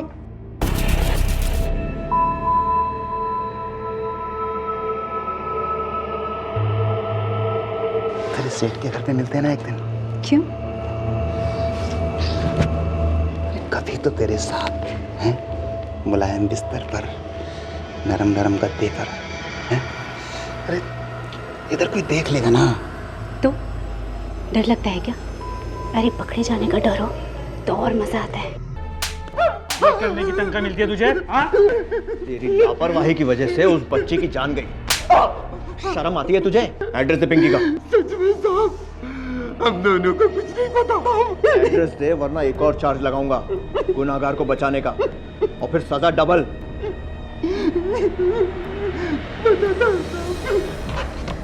शिंदे, वॉचमैन के बताए हुए पते पर एक टीम भेजो पिंकी को ढूंढने के लिए। सर, और वो वॉचमैन? फिलहाल के लिए छोड़ दो, लेकिन नजर रखना, अगर झूठ बोल रहा है तो कोई ना कोई गलती जरूर करेगा। अच्छा, खबरियों से आसपास के चोरों के बारे में कोई खबर मिली? सर, हम कोशिश कर रहे हैं। एक बार मिस्टर एंड मिसेस शर्मा के घर से क्या चोरी हुआ है वो पता चले तो हम उस सामान को डायरेक्टली ट्रैक कर सकते हैं। डोंट वेट, इस घटना ने एरिया को हिला दिया। इससे पहले कि लोगों में डर और बढ़े, हमें इन्वेस्टिगेशन तेज करनी पड़ेगी, कातिल को ढूंढना पड़ेगा। इन्फॉर्मेशन आएगी और आती रहेगी, लेकिन इन्वेस्टिगेशन उसी स्पीड से चलना चाहिए। Is that clear? Sir, police का मानना था कि इस वारदात के पीछे का मूल कारण चोरी ही था, और इसी संदेह पर आधारित जांच उन्हें पिंकी के गांव ले गई, जहां आखिर पिंकी उनके सामने आई और उसे तुरंत पूछताछ के लिए मुंबई लाया गया। मेरा यकीन कीजिए साहब, देवा शपथ साहब, मैंने कुछ नहीं किया। मैं तो दिया बेबी को बहुत प्यार करती थी, बस रोज आधे घंटे के लिए विनय को मिलने जाती थी। उस दिन भी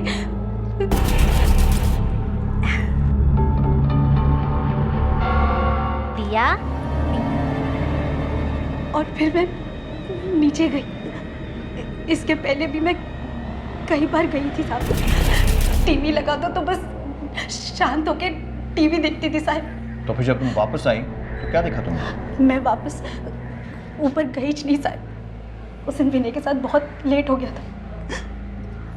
जब मैं ऊपर जाने के लिए भागी तो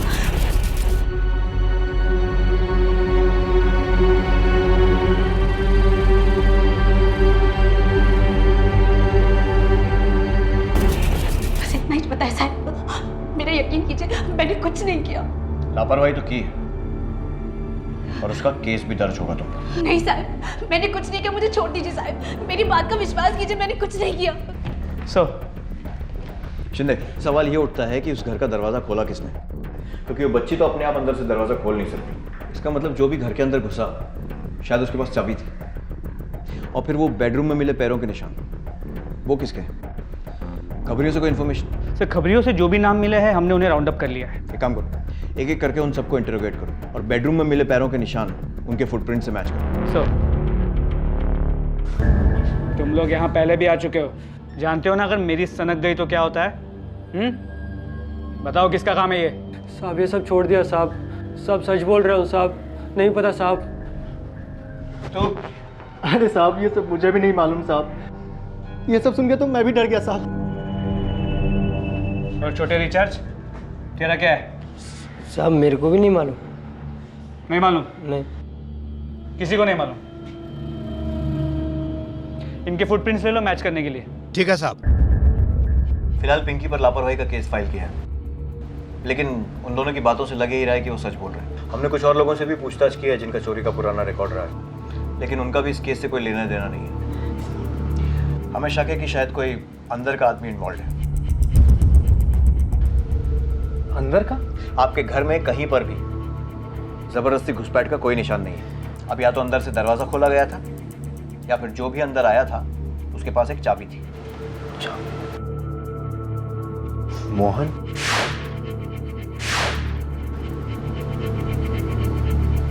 मेरा मतलब सर, मिस्टर मोहन शर्मा हमारे सोसाइटी के सेक्रेटरी हैं। एक एक्स्ट्रा चाबी हमने उनको दी हुई है। लेकिन मोहन और वृंदा? गुड, हम उनसे पूछताछ करेंगे। अब पुलिस के पास कातिल तक पहुंचने का एकमात्र सबूत रह गया था कदमों के वो निशान जो बेडरूम में पाए गए थे। देरी थी तो बस उनके किसी से मेल खाने की। नहीं सर, ये गलत है। ये गलत है सर। ये सर गलत है सर, इट्स अनफेयर। आपको हम क्या खूनी और क्रिमिनल्स लगते हैं? मोहन जी जरा शांति से। वी आर रिस्पेक्टेड पीपल और सोसाइटी में कोई क्रिमिनल्स नहीं रहते हैं यहाँ पे। हमने कब कहा कि आपके सोसाइटी में क्रिमिनल्स रहते हैं? तो सर ये आप क्या बात कर रहे हैं फुटप्रिंट्स लेने की? वो एक हैरेसमेंट ही तो है। और अगर उस बच्ची की जगह आपका बच्चा होता तो, या फिर आपके, या मैडम आपके, तभी आपको ये इन्वेस्टिगेशन हैरेसमेंट ही लगता। ये इन्वेस्टिगेशन सिर्फ दिया के कातिल को ढूंढने के लिए नहीं हो रहा है, बल्कि इसलिए भी हो रहा है कि आगे आपकी फैमिली के साथ ऐसा भयानक हादसा ना हो। आपका काम है अपने परिवार की सुरक्षा करना और हमारा आपकी सिक्योरिटी देखना। तो आप अपना काम कीजिए और हमें अपना करने दीजिए। लेकिन सर प्लीज, हम आप लोगों से रिक्वेस्ट करते हैं, दिया के साथ जिसने भी ये किया उसे पकड़वाने में हमारी मदद कीजिए। हाथ जोड़ते हैं, हमारी मदद कीजिए दिया के कातिलों को पकड़वाने में। हमें कुछ फुटप्रिंट मिले हैं और फिंगरप्रिंट किसी के समझ में नहीं आ रहे हैं, इसीलिए फुटप्रिंट ले रहे हैं। इंस्पेक्टर साहब आप मुझसे शुरू कीजिए।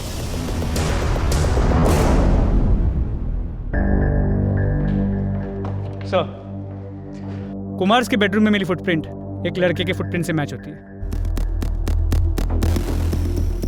सर मैंने कुछ नहीं किया। कुछ नहीं किया है तो मिस्टर एंड मिसेस कुमार के घर में तुम्हारे फुटप्रिंट्स कैसे मिले? सर वो मैं हमेशा जाता हूँ, जब पिंकी बिने से मिलने नीचे जाती थी तब। क्यों जाते थे? वो छोटी मोटी चीज़ें लेने। सर वैसे भी वो पिंकी तो गायब हो जाती थी, तभी मैं ही दिया पर नज़र रखता था। इतनी छोटी थी वो, कुछ भी हो सकता था। नजर रखते थे तो फिर मारा क्यों उस बच्ची को? सर मैंने नहीं मारा। लेकिन तुम उस वक्त वहां पर थे, मतलब तुमने देखा तो होगा कि किसने मारा। सर ना ही मैंने उसे मारा और ना ही मैंने कुछ देखा, मुझे कुछ नहीं पता। उस दिन मैं रोज की तरह 1:15 और 1:45 के बीच उसके घर जाता था। मैं बस जा ही रहा था कि मुझे कुछ आवाज़ें सुनाई दी। मुझे लगा अंदर कोई है, इसलिए मैं रुक गया। लेकिन मैंने अपने फ्रेंड्स को प्रॉमिस किया था कि मैं उन्हें ट्रीट दूंगा, इसलिए मैंने दोबारा कोशिश की। अंदर गया तो मशीन ऑन था। मुझे लगा कपड़े धोने रखे होंगे। अचानक मैंने देखा बाथरूम के बाहर पानी पड़ा था, पर पानी लाल था, तो मैं बहुत डर गया। मैंने एक बार कोशिश की कि खोल के देखूं, पर मुझसे हिम्मत नहीं हुई। मैं सीधा बेडरूम चला गया। मुझे पता था शरद अंकल सिगरेट्स कहाँ रखते हैं। सर, इसीलिए मैं भी मेरे फुटप्रिंट्स आपको मिले होंगे। Sir, I seriously don't know दिया को किसने मारा। और क्या देखा तुमने वहाँ पे? सर, और कुछ नहीं दिखा सर। सर, जितने भी लीड्स मिले थे सभी डेड एंड निकले।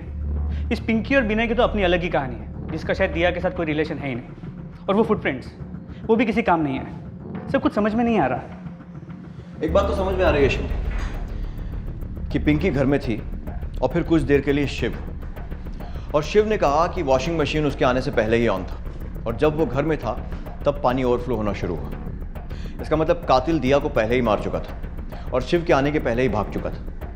अब अगर कोई चोरी करने के मोटिव से आया होता तो कत्ल करने में अपना टाइम क्यों वेस्ट करता, और फिर कुछ लेकर भी नहीं गया, क्योंकि घर से कुछ भी गायब नहीं है। इसका मतलब ये है कि ये चोरी का केस तो नहीं है। जो भी वहाँ आया था वो दिया को मारने के लिए आया था। मोटिव कुछ और है शिंदे। एक काम करो, पता लगाओ मिस्टर कुमार की किसी से दुश्मनी थी क्या, कोई प्रॉपर्टी का केस, रिश्तेदारों के बैकग्राउंड भी चेक करो। बिना किसी ठोस वजह के इतनी छोटी सी बच्ची को कोई इतनी बेरहमी से क्यों मारेगा? सर, मैंने आपको पहले ही बताया, हमारी किसी के साथ दुश्मनी नहीं है। और रही बात जानवी की, इसकी किसी के साथ दुश्मनी हो ये पॉसिबल ही नहीं है। सर, हमने कभी किसी का कुछ नहीं बिगाड़ा। हमारे साथ ही क्यों? मोहन और वृंदा के पास आना जाना था उनका। अरे जो अपना खुद का रिश्ता नहीं निभा सकते वो दूसरे से रिश्ता क्या जोड़ेंगे? अपना रिश्ता निभा नहीं सकते मतलब? कहना क्या चाहती हैं? वो शरद भाई साहब और जानवी में सर वो हमेशा झगड़ते थे। आज ये अनबन, कल कुछ और। जानवी जी, आई एम सॉरी। मैं जानता हूँ इस वक्त आप पर क्या बीत रही होगी, लेकिन हमें कुछ इन्फॉर्मेशन मिली है और कुछ सवाल हैं जो पूछना ज़रूरी है। कोई बात नहीं सर, आपको जो पूछना है आप पूछ सकते हैं। मैं तो सिर्फ दिया के हथियारों को पकड़वाना चाहती हूँ। देखिए, हमने आपकी सोसाइटी में पूछताछ की है और आपके सभी पड़ोसियों का कहना है कि अक्सर झगड़े होते थे, काफ़ी तनाव भी था। सर, झगड़े किस घर में नहीं होते, लेकिन हर घर में होने वाले झगड़ों के चर्चे पूरे सोसाइटी में नहीं होते। पर आपके झगड़ों के बारे में तो पूरा मोहल्ला बातें करता है। सर, ये एक प्राइवेट मैटर है। प्राइवेट था, अब इन्वेस्टिगेशन चल रही है। अब कोई प्राइवेट मैटर नहीं है। सच बताइए। जी सर, सच। शरद को मेरी हर बात से चिढ़ होती थी। उसने कभी मेरी कदर की ही नहीं। कुछ भी बुरा होता था, कुछ भी गलत, उसने हमेशा मुझे ही दोष दिया है। इसलिए हमारे झगड़े होते हैं। उस दिन दिया आज से एक दिन तक। हाँ, तुम बेकार हो, बेकार, यूजलेस। अरे ये बार बार टाइम का रोना रोना बंद करो ना। हर एक के पास दिन में 24 घंटे ही होते हैं।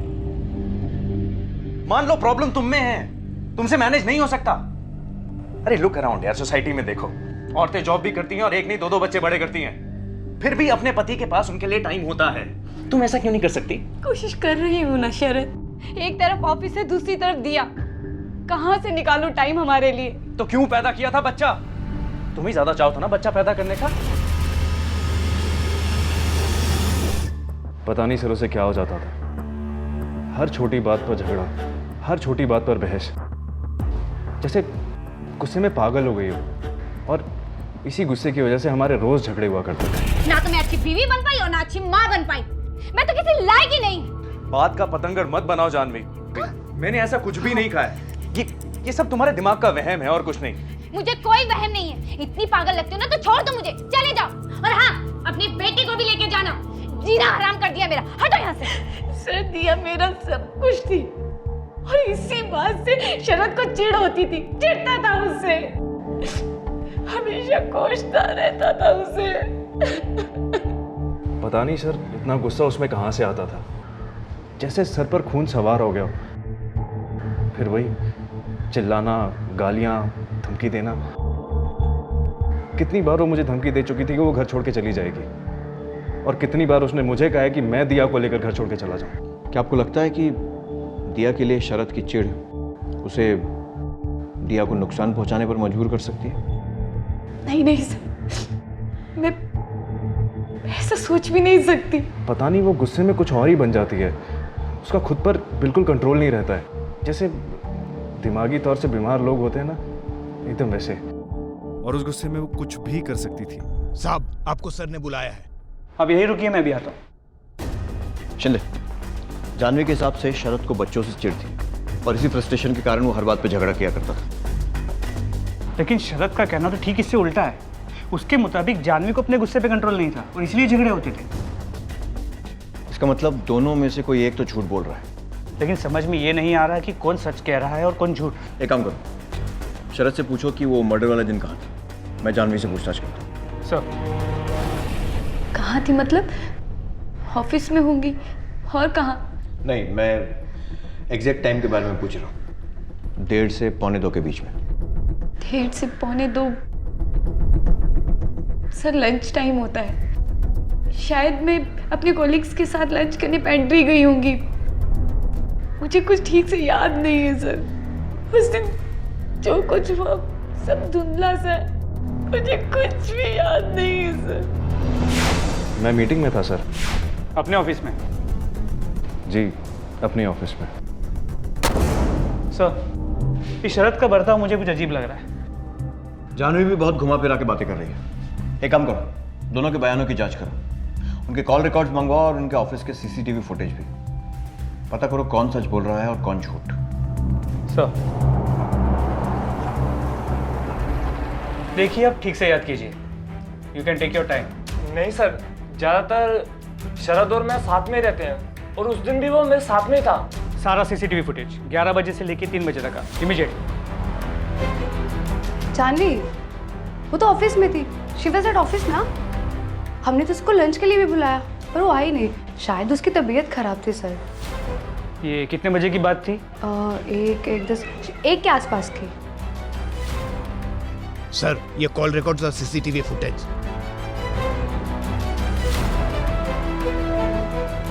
सर, शरद और जानवी के फोन कॉल रिकॉर्ड्स और ये उनके ऑफिस के सीसीटीवी फुटेजेस।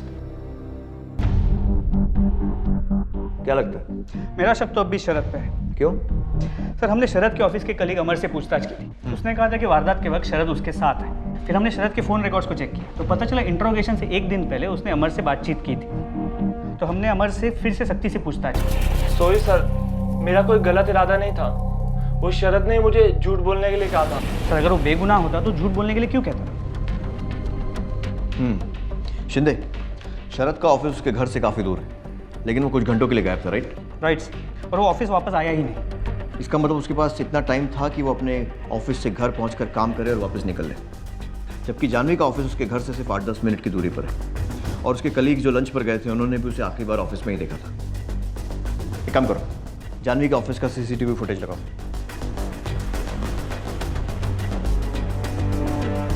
सर, रुको, ये देखो, ऑफिस से निकली 1:15 बजे, और कॉल रिकॉर्ड्स के हिसाब से जिस फोन पर वो झगड़ रही थी शरद पर। तो फिर वो कहाँ गई? सर, यहाँ तो दोनों पति पत्नी झूठ बोल रहे हैं। शिंदे, मुझे लगता है थोड़ी सख्ती से पूछताछ करने की जरूरत है। एक काम करो, बुलाओ दोनों को फिर से। सर, ये सब क्या है? इस तरह मुझे लॉकअप। सवाल मैं पूछूंगा, तुम सिर्फ जवाब दोगे, समझे? झूठ क्यों बोला? और अमर से भी झूठ बुलवाया, क्या छुपाना चाहते थे? यही कि दिया का मर्डर तुमने किया है? सर, मैं अपनी बच्ची को क्यों मारूंगा? मैंने कोई झूठ नहीं बोला। एक बार झूठ बोल चुके हो, दोबारा वो गलती मत करना, समझे? हमारे पास तुम्हारे ऑफिस का सीसीटीवी फुटेज है। तुम किसी मीटिंग में नहीं थे, सर एक झूठ बोला मैंने, मेरी कोई मीटिंग नहीं थी, मैं फिल्म देखने गया था। फिल्म? सर रोज वही ऑफिस, वही घर, जानवी से झगड़े, मैं तंग आ गया था सर, मुझे बस अपने लिए थोड़ा वक्त चाहिए था। लेकिन झूठ क्यों बोला? तो और क्या बोलता सर, वहां मेरी बच्ची मर रही थी और मैं फिल्म देख रहा था। साबित कर सकते हो कि फिल्म देख रहे थे? फिल्म का नाम बता सकता हूँ, थिएटर का नाम बता सकता हूँ, इसके अलावा मेरे पास और कोई सबूत नहीं है। लेकिन हमारे पास है तुम्हारे फोन कॉल रिकॉर्ड्स और जानवी के ऑफिस का सीसीटीवी फुटेज। 1:10 पर जानवी ने तुम्हें कॉल किया था। क्या बात हुई थी दोनों की? सर जानवी फिर से टेंशन ले रही थी, मुझे लगा हर बार की तरह वो छोटी सी बात का पतंगड़ बना रही होगी, लेकिन काश इस बार मैंने उसकी बात मान ली होती। कौन सी बात? शरद 12 से 13 बार कॉल ट्राई कर चुकी हूँ, वो पिंकी फोन ही नहीं उठा रही है। मुझे बहुत टेंशन हो रही है। दिया ठीक तो होगी ना? अरे वो निकम्मी पता नहीं वॉचमैन के साथ फिर से। प्लीज तुम घर जाके चेक कर सकते हो? अरे यार मैं बिजी हूँ और तुम्हें टेंशन हो रही है ना इतनी, तो तुम जाके देखो। शरद मैं नहीं जा सकती, अभी क्लाइंट मीटिंग है मेरी। Client meeting? और मैं यहाँ पे मक्खियां मार रहा हूँ क्या बैठ के? एक बात समझ लो, मेरा काम तुम्हारे काम से ज्यादा इंपॉर्टेंट है। क्लाइंट मीटिंग और टेंशन तुम्हें हो रही है ना, देन प्लीज गो, मुझे तंग मत करो। हेलो शरद, मेरा घर से वक्त पर ऑफिस पहुंचना इम्पॉसिबल था सर। मुझे क्लाइंट मीटिंग की तैयारी भी करनी थी और शरद समझने के लिए तैयार ही नहीं था, इसीलिए मुझे उस पर गुस्सा आ रहा था। लेकिन अब तक था कि मुझे घर चले जाना चाहिए था, जो मेरी बेटी आज मेरे साथ होती। लेकिन तुम कहीं तो गई थी, हमारे पास तुम्हारे ऑफिस का सीसीटीवी फुटेज है। कहाँ गई थी? सर मेरे कलीग्स लंच करने पेंट्री गए थे, उन्होंने मुझे भी बुलाया था लेकिन मैंने मना कर दी। मैं थोड़ा वक्त अकेले बिताना चाहती, ऊपर से मुझे शरद में गुस्सा आ रहा था। मैं थोड़ी देर के लिए नीचे पार्क में बैठने चली गई और फिर जल्दी ही वापस ऑफिस में भी आ गई थी। इतने में मुझे फोन आया दिया के बारे में इन्फॉर्म करने के लिए। अरे मुझे घर चले जाना चाहिए था, मैंने अपनी बेटी खो दी, मैंने दिया को खो दिया। पुलिस को अब यकीन हो गया था कि दिया का कातिल उसी के माँ बाप में से कोई एक है, लेकिन कौन, ये एक उलझा हुआ रहस्य बनता जा रहा था। शरद का झूठ पकड़ा गया था और इसीलिए शक का शिकंजा उसे ज्यादा तेजी से घेर रहा था। लेकिन एक अहम कड़ी की पुलिस को अब भी तलाश थी और वो थी इस कत्ल का मोटिव, कत्ल की वजह। आखिर वो क्या वजह हो सकती थी कि जो एक माँ या पिता को अपनी ही संतान की इतनी बेरहमी से जान लेने पर मजबूर कर दे। बदकिस्मती से हम एक ऐसे युग में जी रहे हैं जहां संगीन से संगीन अपराध आम बन चुका है और गहरे से गहरा रिश्ता खोखला। सर हर एंगल की जांच कर ली लेकिन कहीं कुछ नहीं मिला। दोनों में से किसी की भी शादी के बाहर कोई अवैध संबंध नहीं है, ना ही किसी के सर पे कोई लोन। सर दोनों के बैंक स्टेटमेंट्स, ऐसी कोई वजह नहीं है कि इन दोनों में से किसी ने भी इतना संगीन कदम उठाना चाहिए। दोनों के बैकग्राउंड बिल्कुल क्लियर है। शायद हम दाग देख नहीं पा रहे हैं शिंदे। फोन कॉल रिकॉर्ड दिखाओ। CCTV footage. सर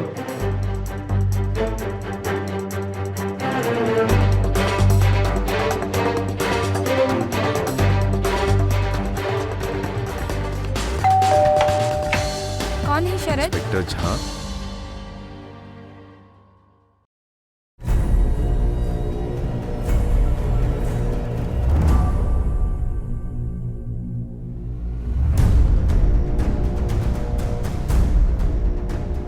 लेकर चलो। सर मैंने क्या किया? सर मुझे क्यों?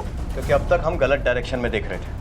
दिया की मौत से पहले के तुम्हारे फोन कॉल रिकॉर्ड्स, लेकिन उसके खून के बाद वाले फोन कॉल रिकॉर्ड चेक करने पर साफ पता चलता है कि जब दिया का खून हुआ था उस समय तुम इसी एरिया में थी। तुम्हारे पड़ोसियों के वो सारे मिस्ड कॉल जो तुमने अपने फोन पर रिसीव किए थे वो इसी एरिया में ट्रेस किए गए हैं, जिनका तुमने अपने ऑफिस वापस जाकर रिप्लाई किया था। और इसीलिए तुम्हारा ऑफिस अपने घर के ज्यादा पास होने के बावजूद तुम और शरद एक ही टाइम पर घर पहुंचे थे। सर ये क्या बकवास? बकवास नहीं है, हमने तुम्हारे ऑफिस का सीसीटीवी फुटेज चेक किया है और हमने उस पल को गौर से देखा है जब तुम्हारे फोन पर तुम्हारे पड़ोसियों का फोन आया था। वो पल जब तुम्हें तुम्हारी बेटी की मौत की खबर मिली थी। इतनी बुरी, दिल दहला देने वाली खबर सुनने के बाद भी तुम्हारे चेहरे पर कोई सदमा नहीं था, कोई पैनिक नहीं था। जितनी बौखलाहट अभी है ना तुम्हारे चेहरे पर, उसकी 10% बौखलाहट की झलक भी उस पल, उस समय तुम्हारे चेहरे पर नजर नहीं आई। क्यों? क्योंकि इसे मालूम था कि दिया के साथ क्या हुआ है। शरद, तुम फंस चुकी हो जान। तुम्हारे खिलाफ सबूत जुटाने में हमें जरा भी टाइम नहीं लगेगा। मालूम है क्यों? क्योंकि तुम्हारे ऑफिस से घर का रास्ता सड़क और दुकानों पर लगे सीसीटीवी कैमरा से भरा हुआ है। जिन्होंने तुम्हें खून से पहले ऑफिस से घर और उसके खून के बाद घर से वापस ऑफिस जाते हुए रिकॉर्ड किया है। और तुम्हारी जान पहचान वालों में से कोई ना कोई तो होगा जिसने तुम्हें उस सड़क पर या बिल्डिंग में देखा होगा। अब चॉइस तुम्हारी है, या तो शराफत से यहां मुंह खोल दो या फिर थाने में हम खुलवाएंगे 3rd डिग्री के बाद। तुम्हें ऐसा तो नहीं लग रहा है ना कि तुम औरत हो तो तुम्हारे साथ सख्ती नहीं की जाएगी? किसी गलत फहमी में मत रहना, क्योंकि तुमने एक बच्चे का खून किया है, अपने खुद के बच्चे का।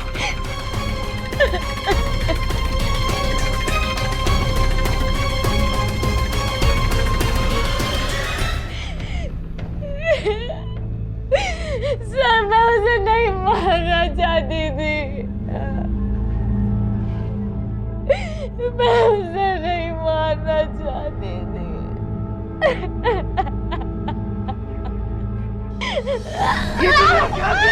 छोड़ो से, छोड़ो से, लेकर चलो।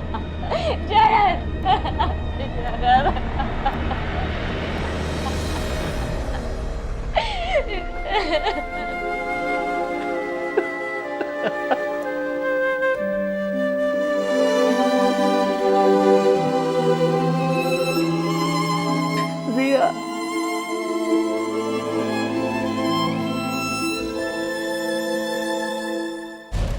मैंने मार दिया अपनी दिया को। मैंने अपने इन हाथों से अपनी दिया को मार दिया। थक गई थी मैं, कुछ समझ नहीं आ रहा था मुझे। ऑफिस का काम, घर, दिया, शरद, पागल हो गई थी मैं। नाकामयाब माँ, नाकामयाब बीवी। और शरद से तो कोई उम्मीद ही नहीं थी, ना किसी और से। कब मेरे हाथों से सब कुछ निकल गया, सब बिगड़ गया, मुझे कुछ समझ में नहीं आया। अरे मैं बोल रहा हूँ ना यार। अरे नहीं, दिक्कत किस बात की होगी? और तेरी भाभी को क्यों दिक्कत होगी? तुझे मैं इनवाइट कर रहा हूँ ना, तू बस चुप करके आ जाना। Okay bye. जानवी, अमर का फोन आया था, वो आज शाम को ना डिनर पे आएगा। तो कुछ अच्छा सा बना लेना, कुछ चिकन विकन बना लेना, ठीक है? नहीं, आज कैंसिल कर दो। आई एम ऑलरेडी टायर्ड और ऑफिस का काम भी है तो हार्डली टाइम मिलेगा मुझे। तुम्हारी टाइम की रट फिर शुरू हो गई। बाकी सब चीजों के लिए टाइम है तुम्हारे पास, मैं कुछ कह दूं उसके लिए टाइम नहीं है। अरे यार, सैटरडे संडे है, छुट्टी है, पूरा हफ्ता तुम्हारे पास 1 सेकंड टाइम नहीं होता है मेरे लिए। एटलीस्ट वीकेंड पे तो टाइम निकाला करो। छुट्टी तुम्हारे लिए होगी शरद, वीकेंड पे मेरा काम दुगना हो जाता है। घर का और ऑफिस का दोनों काम मुझे इसी टाइम पे निपटाना पड़ता है। समझ आई तुम्हें? हद है। वाह, घर का काम? अरे मुझे लगा हमारा घर का काम हमारी काम वाली बाई करती है। अगर उसका काम भी तुम करती हो तो उसे हम तनख्वाह क्यों देते हैं? निकाल देते हैं ना उसे। शरद प्लीज। अरे यू शट अप यार, बहाने मत बनाओ। तुमसे नहीं होता मैनेज तो एक्सेप्ट करो, मुझसे कुछ नहीं हो पाएगा। बस हो गया? अरे हाथ नहीं बढ़ा सकते हो, कम से कम प्रॉब्लम को समझा करो। Stop it. रोज की तरह एक नया ड्रामा शुरू मत करो। बात करने की तमीज नहीं है, चाइल्ड। और उस दिन मैंने शरद को कॉल भी किया था, अपने लिए नहीं, दिया के लिए। लेकिन टेंशन उसे क्यों होगी? घर, दिया, सब मेरी तो जिम्मेदारी है ना, तो मुझे ही टेंशन होगी, उसे क्यों? और तो उसने मुझे ही डांट के फोन काट दिया। उसके बाद मैं ही उसका ध्यान रखने के लिए घर चली गई थी, लेकिन मैंने वहां आकर अपनी बेटी को मार दिया।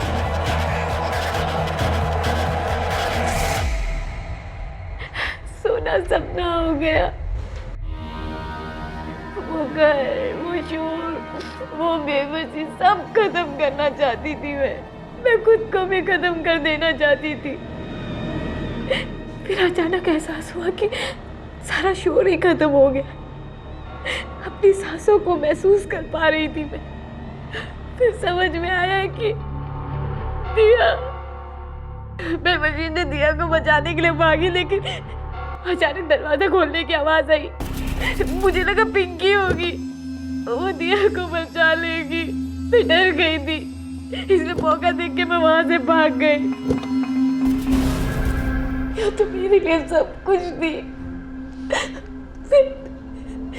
फिर मैंने ही अपनी बेटी को, सबसे लड़की गलती है, उसने मुझे पागलपन के साथ तक धकेल दिया। मैंने अपनी बेटी को मार दिया। कई युगों पहले चाणक्य ने कहा था, क्रोध यमराज है, क्रोध अंत है।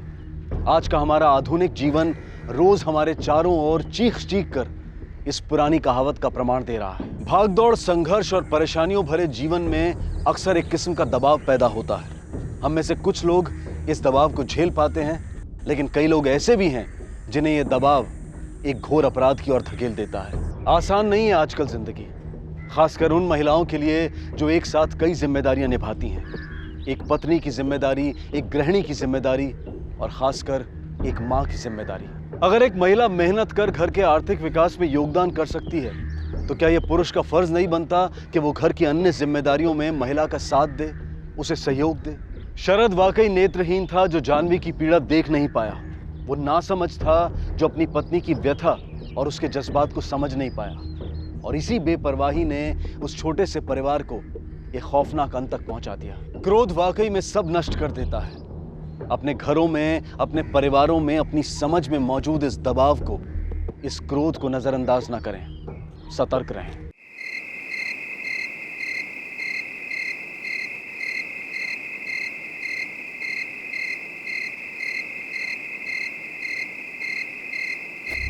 हरियाणा के मालवा गांव के पुलिस स्टेशन के सामने किसी की लाश फेंकी गई थी।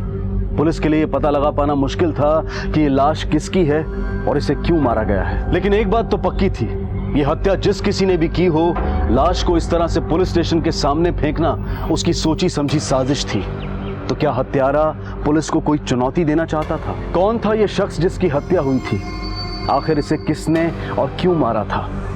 आइए देखते हैं हरियाणा की एक दिल दहला देने वाली कहानी। सर, हाँ, यहाँ ये क्या हुआ? ये देखिए सर, लाश को घसीटने के निशान। ऐसा लगता है कि विक्टिम को यहाँ लाकर नहीं मारा गया है। और सर, इसकी बॉडी से भी हमें कुछ नहीं मिला है जिससे हम इसकी पहचान कर सकें। अरे आप लोगों में से कोई पहचानता है इसे? नहीं साहब, नहीं। बॉडी को पोस्टमार्टम के लिए भेजो।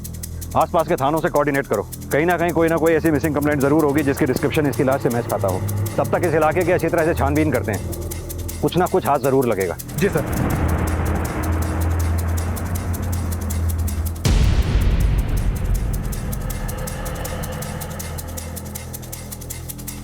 तुम सही कह रहे हो, इसे मारा कहीं और गया और लाकर पुलिस स्टेशन के सामने फेंक दिया गया। और यह काम किसी अकेले आदमी का मुझे लगता नहीं। और अगर यह काम किसी अकेले आदमी का है तो उसे लाश को खेत और जंगल के रास्ते घसीट के लाने में बहुत मुश्किल हुई होगी।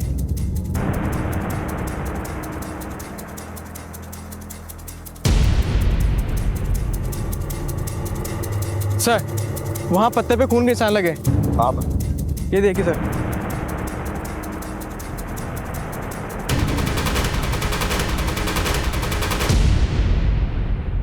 ये ब्लड के सैंपल्स इकट्ठा करो। Okay sir. सर, खून के धब्बे देख के तो ऐसा लग रहा है कि लाश को इसी तरफ से लाया गया हो। मलिक, ये जंगल और खेत खलियान का इलाका तो यहाँ आकर खत्म हो गया। यहाँ से अपने पुलिस स्टेशन तक की दूरी करीब 1.5 से 2 किलोमीटर की होगी।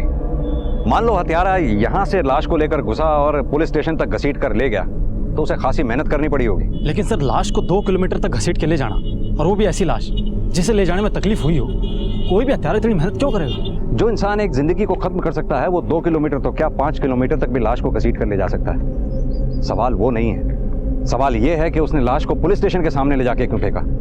वो कहीं और भी तो ठिकाने लगा सकता था उसको। सर, शायद ये हत्यारा जानबूझकर ऐसा चाहता हो कि हम इस लाश तक जल्द से जल्द पहुंचे। तो तुम्हारे कहने का मतलब ये है कि लाश तक हम नहीं, लाश हम तक पहुंची है। ऐसी बेनाम लाश जिसके बारे में हम उतना ही जानते हैं जैसे कि एक कोरा कागज। इस लाश के बारे में पता करना इतना आसान नहीं होगा। आसपास के घरों और गांव में पता करो, शायद कोई घर ऐसा मिले जिसका इस लाश से कनेक्शन हो। और हाँ, इस लाश की फोटोग्राफ को हर इलाके में सर्कुलेट करा दो। हो सकता है कोई मिसिंग कंप्लेंट ऐसी मिले जिसका इस लाश से मैच हो। जी सर।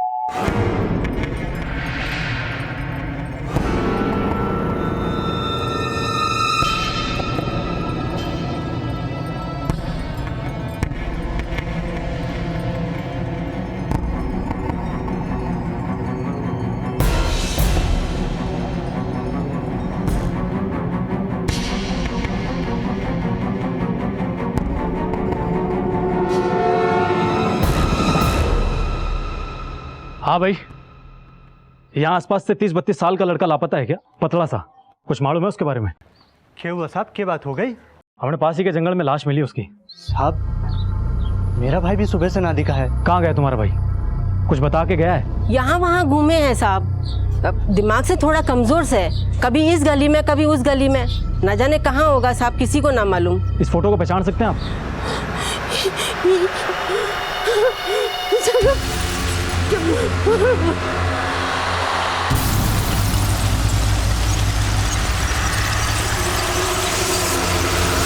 पुलिस की जी तोड़ कोशिशों के बाद आखिरकार उस शव की शिनाख्त हो गई, लेकिन सवाल यह था कि इस शख्स की हत्या किसने की और क्यों। मृतक के परिवार को इस बात पर यकीन नहीं हो रहा था कि उन्होंने अपने परिवार के एक अहम सदस्य को खो दिया था। शव की शिनाख्त के बाद पुलिस ये जानने में जुट गई कि आखिर ये मामला क्या था और आखिरकार किसने इस मानसिक रूप से विकलांग जगत को इतनी बेरहमी से मारा था।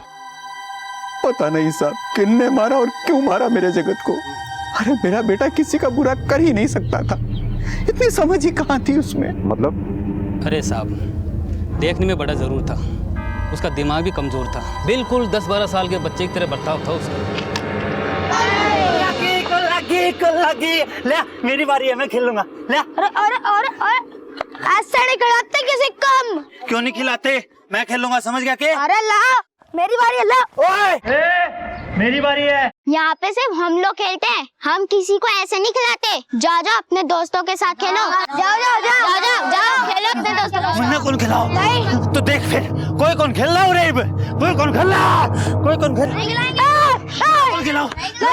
जाओ। मतलब कि मानसिक रूप से वो बच्चे जैसा बर्ताव करता था। साफ ये कहना तो मुश्किल से, क्योंकि एक तो उसकी बचकानी हरकतें थी, दूसरी तरफ जब वो किसी लड़की से मिलता था तो उसका मिलने का अंदाज बहुत अलग होता था। क्या वो छोटे, तुम्हारी मोनू से लड़ाई कैसे हो गई? पहले उसने मेरे को मारा, तो उसने तुम्हें मारा तो तुम भी उसे मारोगे। क्या हुआ, कैसे गिरे तुम?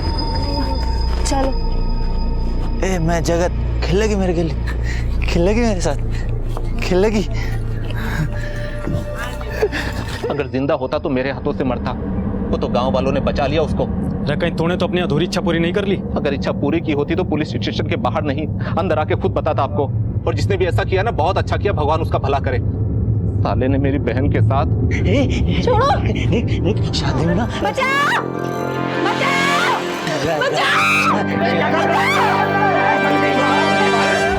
भैया, वो जगत सुमन को छेड़ा। जगत काजल काजल काजल काजल बहन को छेड़ता है। ये गांव बहुत छोटा सा है साहब, यहाँ छोटी छोटी सी बातों को लोग बढ़ा चढ़ा कर बताते हैं, और उस बात को तो लोगों ने ऐसा फैलाया कि आज तक किसी ने मेरी बहन के साथ शादी तक नहीं की। एकदम बावड़ा था, कुछ भी करे था, पता नहीं इसको पागलखाने में भर्ती क्यों ना किया उन लोगों ने। और कोई खास बात जो आपने नोटिस की हो? उसका भाई भरत डॉक्टर बन के आया था शहर से, और शहर से आने के बाद उसका ब्याह यहाँ हो गया। भरत के ब्याह के बाद जगत घर में रहने लग गया, और जब भी घर से निकलता तो लोगों से यही कहता फिरता कि उसका ब्याह किसी गुड़िया से हुआ। ऐसा क्यों कहा करता वो? पर कौन थी ये गुड़िया? पता नहीं साहब, अब पागल की बात पे कौन ध्यान देवे। और ये भरत की बीवी कहाँ है? वो तो बहुत पहले छोड़ के चली गई थी।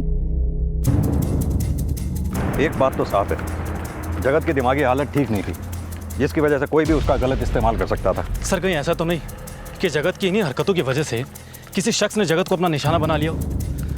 उसकी कुछ हरकतें से तो लोग परेशान हो चुके थे सर, और कुछ बातें तो बड़ी अजीब सी है। ये जितने भी लोग खुलेआम ये कह रहे हैं कि वो जगत को मारना चाहते थे उसकी हरकतों की वजह से, मुझे नहीं लगता इनमें से किसी ने उसको मारा होगा। लेकिन सर अचानक वो भरत की शादी होने के बाद जगत का घर से कम निकलना भी किसी और ही इशारा करता है।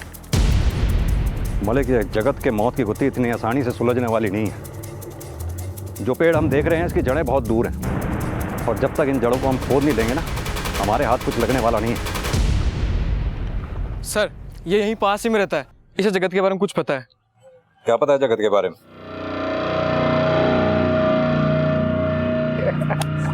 ओए जगत, ओए जगत, ओए जगत, ओए इधर आ। और भाई कहाँ जा रहा है? अच्छा सुन, हमने एक नया बहुत अच्छा खेल निकाला है, खेलेगा तू? नया खेल? हाँ। क्या है? शादी शादी, खेल को नाम है शादी शादी। शादी शादी?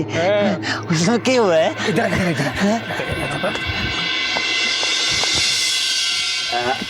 ये देख। मजा आ रहा है? मजा आ रहा है? हैं? तेरे को करना है ऐसे? हैं? वो देख, वो लड़की दिख रही है? यूँ समझ ले कि तू है इस वीडियो का हीरो और वहाँ लड़की है इसकी हीरोइन। अब तेने बस ये करना है जो तू यहाँ देख रहा है, तेने करना है ऐसा है? चल उठ उठ उठ उठ, चल चल चल, अरे चल मेरे मिट्टी के शेर, जल्दी जाओ, आज कस के जल्दी। यहाँ जा जा जा, घबराने की जरूरत नहीं है, तेरा भाई है इधर, चल जा जा जा जा। आज इस पागल की लगेगी छित्ती पर है।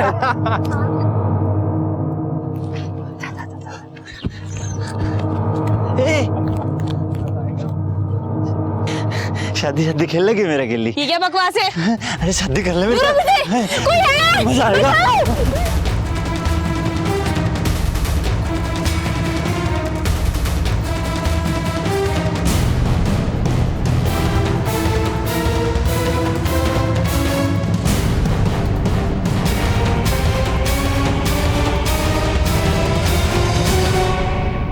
सर, मैंने तीनों से अच्छे से पूछताछ की है, कोई कुछ भी बताने को तैयार नहीं। तीनों सिर्फ इतना कबूल कर रहे हैं कि वो जगत के साथ में रेड लाइट एरिया में जरूर जाया करते थे, लेकिन इनका कहना है कि जगत के साथ में जो भी मस्ती मजाक करते थे उससे किसी को नुकसान नहीं होता था। और कोई खास बात जो उन्होंने बताई हो? हाँ सर, इनका कहना है कि जब जगत का भाई भरत शहर से आया था और भरत की जब शादी हुई तब से जगत ने घर से निकलना कम कर दिया, और जगत ने इनको किसी गुड़िया के बारे में बताया था, लेकिन इनका कहना है कि उन्होंने आज तक उस घर में किसी गुड़िया को नहीं देखा। मालिक, इन तीनों को इतनी आसानी से हम छोड़ नहीं सकते हैं। तुम एक काम करो, इनके फोन रिकॉर्ड्स और सारी चीज़ों को क्रॉस चेक करो, क्योंकि जितनी शराफत ये दिखा रहे हैं ना, उतने शरीफ ये हैं नहीं।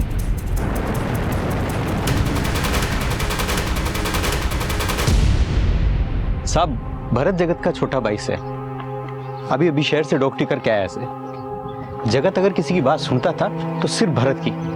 भरत उसने मंदिर लेके जाता था, अच्छी अच्छी बातें बताता था। साहब, भरत की वजह से जगत को हम तीनों लड़कों से मिलने से रोक पाए थे। और गुड़िया, इसका तो नाम सुना ही होगा आपने, इसका क्या राज है? गुड़िया कुछ नहीं साहब, बस जगत के दिमाग का एक छलावा था। हाँ साहब, वो खुद ही औरतों के कपड़े पहन के अपनी ही बीवी की होने की नकल किया करता था, तो हमें लगा कि ऐसा करने से अगर वो शांत रहता है और दूसरों को नुकसान ना पहुंचाए तो ऐसा करने से हम उसे ना रोकते थे। लेकिन तुम तो अपनी बीवी को भी नहीं रोक पाए। उसे रोकना मुमकिन ना था साहब, उसे जगत से प्रॉब्लम थी, इसीलिए वो घर छोड़कर चली गई।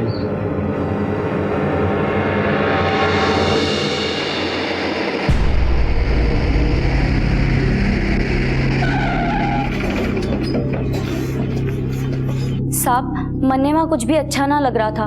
पहले दिन से ही उनके परिवार वालों पे शक सा होने लगा था, और उन लोगों ने तो शादी के बाद तक मन्ने ये ना बताया था कि उनके एक बड़ा लड़का भी है जो कि पागल से, वरना 20 लाख दहेज में देकर कौन उस घर में शादी करता।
मैं देख कर आता हूँ।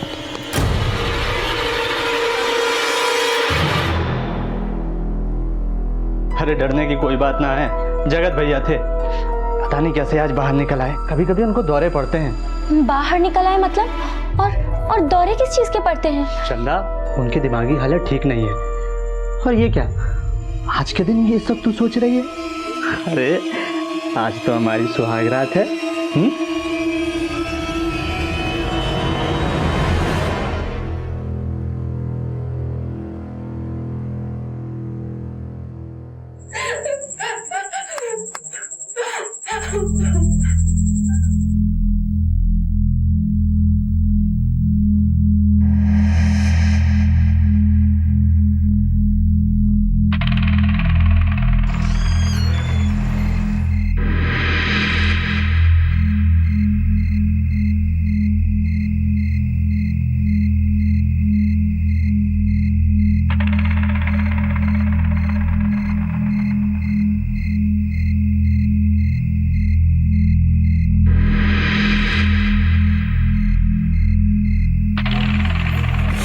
अरे चंदा, तू यहाँ इतनी रात को क्या करे से?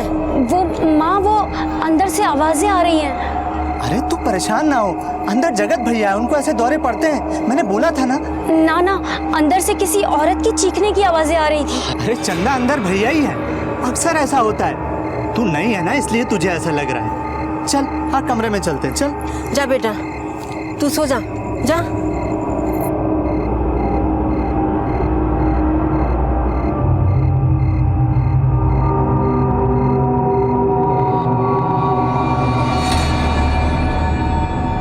उसे यहाँ लाकर गलती तो ना कर दी हमने। शादी के बाद भरत के साथ सीधे सरकारी क्वार्टर में भेज देना चाहिए था। ना, ऐसा करने से तो इसे और गांव वालों को अजीब लगता। एक हफ्ते की तो बात है, उसके बाद तो ये अपने हिसार वाले सरकारी क्वार्टर में चले जाएंगे। उस घर में कुछ तो ऐसा था जो कि ठीक ना था। बस उसी के बाद से मेरा शक और भी गहरा हो गया।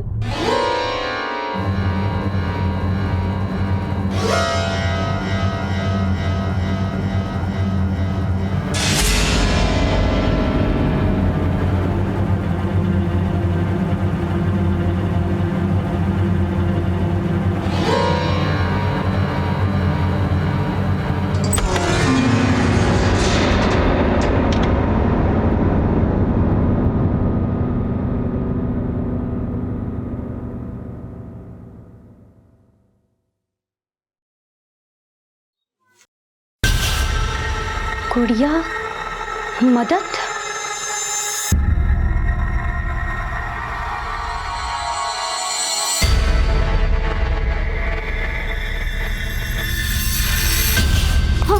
चंदा, तू क्या कर रही है यहाँ पे? वो वहाँ दीवार पर कुछ ना, इधर भाई रवे। तू आ मेरे साथ। तुझे कितनी बार समझा इधर भाई रवे से? हाँ चंदा, ये ठीक बोले से। चल तू भीतर जा, जा जा, जा।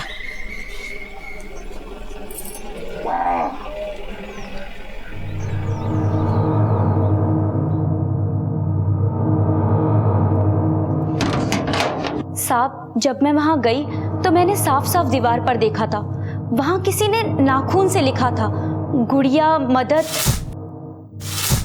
लेकिन साहब, जब मैं वहां दोबारा गई तब वहां ऐसा कुछ भी ना था। और ये बात मैंने अपने पति को भी बताई थी। मैं कसम से बोलूं हूँ, मैंने वहां दीवार पर गुड़िया मदद लिखा देखा है। चंदा, के गुड़िया लगा रखा है तने?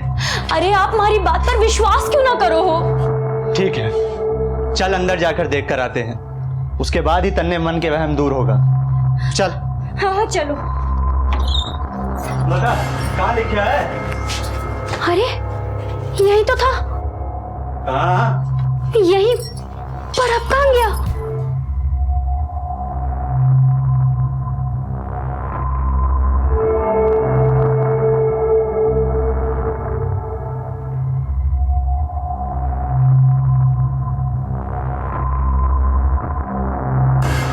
भाई है, ऐसे ही उल्टी सीधी हरकतें करता रहता है। गुड़िया।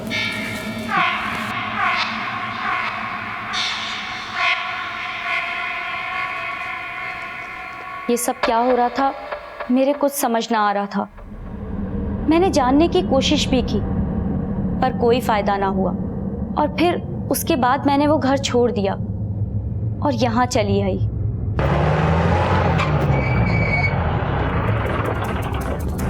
मलिक, ये केस थोड़ा उलझाने वाला है। क्या सच में वहां सिर्फ जगत ही था या फिर उसके साथ कोई और भी था? और अगर कोई था तो वो कौन होगा?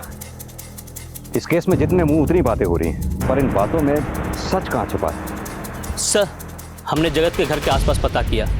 उनमें से किसी ने जगत के यहाँ कभी कोई औरत नहीं देखी और ना ही जगत को कभी औरत के कपड़ों में देखा। सर, क्यों ना एक बार भरत से पूछताछ की जाए? आखिर उसके आने के बाद से तो जगत के बर्ताव में बदलाव आया था। नहीं मलिक, ये सही मौका नहीं है भरत से पूछताछ करने का। एक काम करो, उस पर नजर रखो, उसके घर के सारे फोन टैप करो। जी सर। जिस केस की शुरुआत एक अनआइडेंटिफाइड बॉडी से हुई थी, वो केस अब कई सवालों से घिर चुका था और उन सवालों में जो सबसे बड़ा सवाल था वो था एक नाम, गुड़िया। आखिर कौन थी ये गुड़िया और इसका क्या लेना देना था जगत के साथ? क्या ये वाकई में किसी का नाम था या फिर सिर्फ ये एक कल्पना थी? आखिर क्यों ये सारे सवाल इस बात की ओर इशारा कर रहे थे कि कहीं ना कहीं भरत की सब में हिस्सेदारी थी? लेकिन इन सारे सवालों की शुरुआत जिस सवाल से हुई थी उसका जवाब पुलिस को अब तक नहीं मिला था। आखिर किसने मारा था जगत को? सर, मैंने पता किया है। भरत पढ़ाई के दौरान हिसार के मेडिकल कॉलेज के हॉस्टल में नहीं बल्कि किराए के मकान में रहता था। क्या? हाँ सर।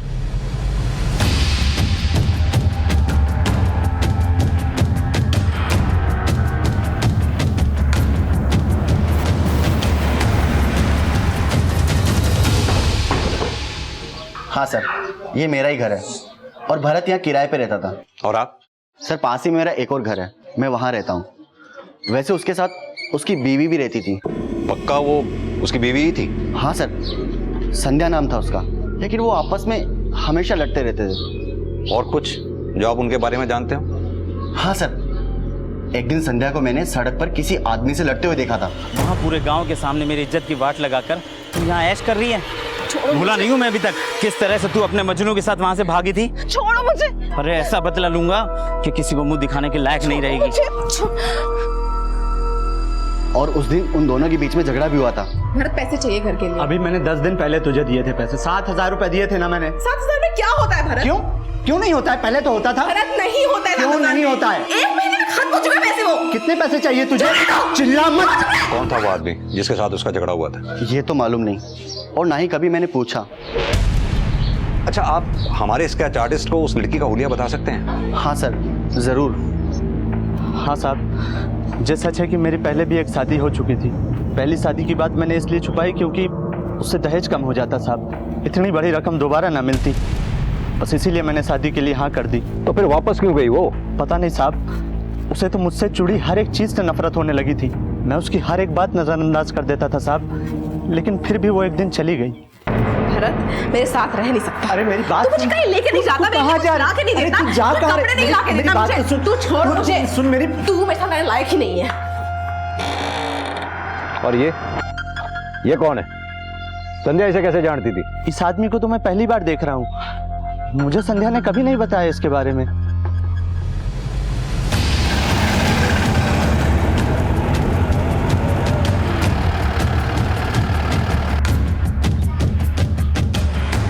क्या बात से साहब? संध्या का घर यही है? जी नहीं, जिस संध्या की आप बात कर रहे हैं वो हमारे लिए कब की मर चुकी है। सरपंच के बेटे से शादी होने वाली थी साहब उसकी। अब तो ये कहते हुए भी शर्म आती है कि वो हमारी बेटी है। न जाने कब उसके दिमाग में गोबर भर गया साहब, उस भरत के साथ भाजगी, मुंह काला करा दिया उसने पूरे गांव के सामने मेरा। इसे पहचानते हैं आप? ये तो हरीज है साहब। इसकी फोटो लेके क्यों घूम रहे हैं आप? इससे ही तो संध्या की शादी होने वाली थी। छोरी तो संभालने न जाती तेरे से, मुंह उठा के रिश्ता लेकर चला आया। भाई शेखर, अब ये 3 लाख रुपए तो तने देने ही पड़ेंगे। 3 लाख? पर शादी तो हुई ना है। ये भी टेन तंबू का खर्चा कौन देगा? तुम्हारी लड़की की गलती की सजा हम क्यों भुगते हैं? पैसे ना थे, मजबूर में जमीन बेचनी पड़ी। ना जाने कौन मनुष्य घड़ी में पैदा हुई थी। ना वो हमारी बहन है ना इस घर की बेटी।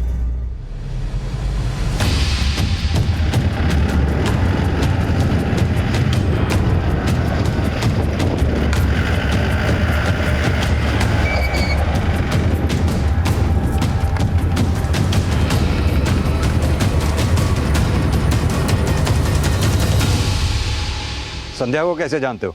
बस एक बार मिला था उससे शहर में। तुम? हाँ मैं। वहां से मुंह काला करा करके यहाँ पर ऐश कर रही है। छोड़ो मुझे। बस आप गुस्से में 2-4 बात सुना और मन भर लिया। ये मनने के पता हो कहाँ होगी और किसके साथ होगी। मलिक, ये गुड़िया का क्या चक्कर है? कौन होगी ये गुड़िया? सर कहीं ये गुड़िया कोई मनगढ़ंत तो नहीं है? जगत को किसी ने क्यों मारा होगा?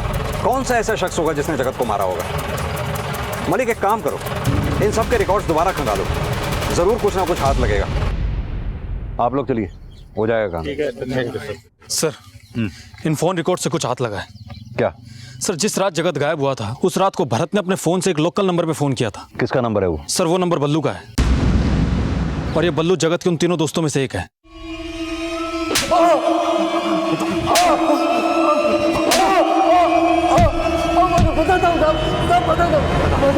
बता किसने मारा जगत को? मैंने मारा साहब। तो फिर किसने मारा?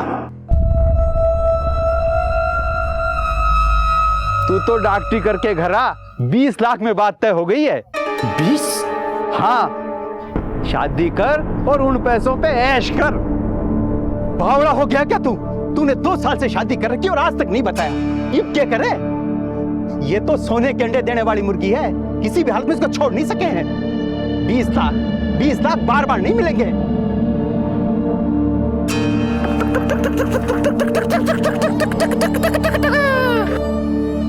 एक काम कर, लेके आ उसे, देखते हैं क्या करना है।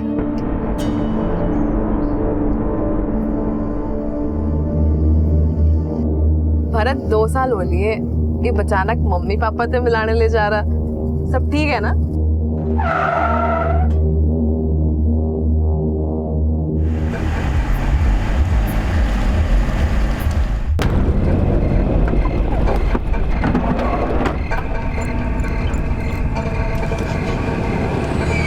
क्या जगत, तूने अपनी गुड़िया हमें नहीं दिखाई? ओए मैं कौन दूं? मेरी गुड़िया मेरी है वा। हम तो तेरे दोस्त हैं यार, और वैसे भी खेल खेलने का मजा तो दोस्तों के साथ ही आता है। हाँ? अकेले अकेले खेलने में कोई मजा थोड़ी आता है। और वैसे भी तेरे को ये खेल हमने सिखाया साड़े, और तू हमारा कोई मना कर रहा है? ये देख जगत, हम तेरे लिए क्या लाए हैं। एक मेरी तरफ से भी और ये नहीं। पर एक बात है बुल्लू, जितनी बार भी मेरी गुड़िया के लिए खेल लगा ना, उतनी चॉकलेट देनी पड़ेगी। मंजूर है? अरे एक नहीं, 3 चॉकलेट लेके आऊंगा, और एक ये, एक मेरी तरफ से ये, और ठीक है। अब ना सरताज ऐसा करते हैं कि पहले ना गुड़िया के साथ मैं खेल लेता हूँ। ठीक है? तो चॉकलेट का ठीक है। हाँ खेल।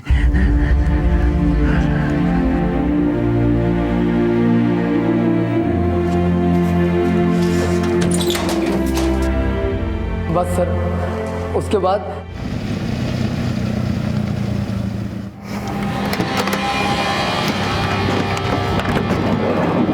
तो फिर संध्या कहाँ है?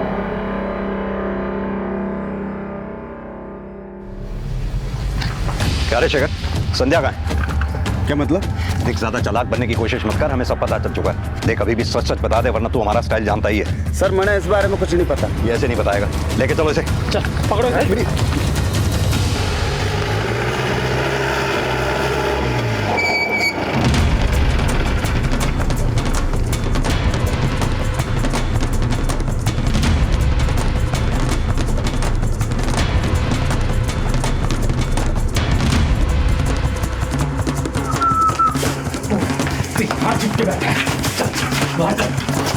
मैंने कुछ नहीं किया साहब, मैंने कुछ नहीं किया साहब। बता साहब, बता बता कहाँ है? कहाँ है संध्या? बता। बताओ साहब, बताओ साहब, बता साहब। वो बैठे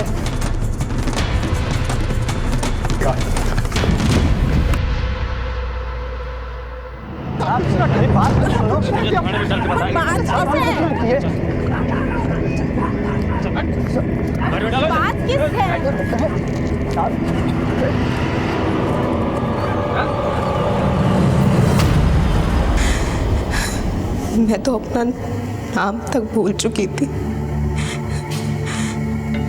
जिस दरिंदगी से मैं गुजर रही थी, मुझे तो यकीन भी नहीं था कि मैं इन सब से बाहर भी निकल पाऊंगी।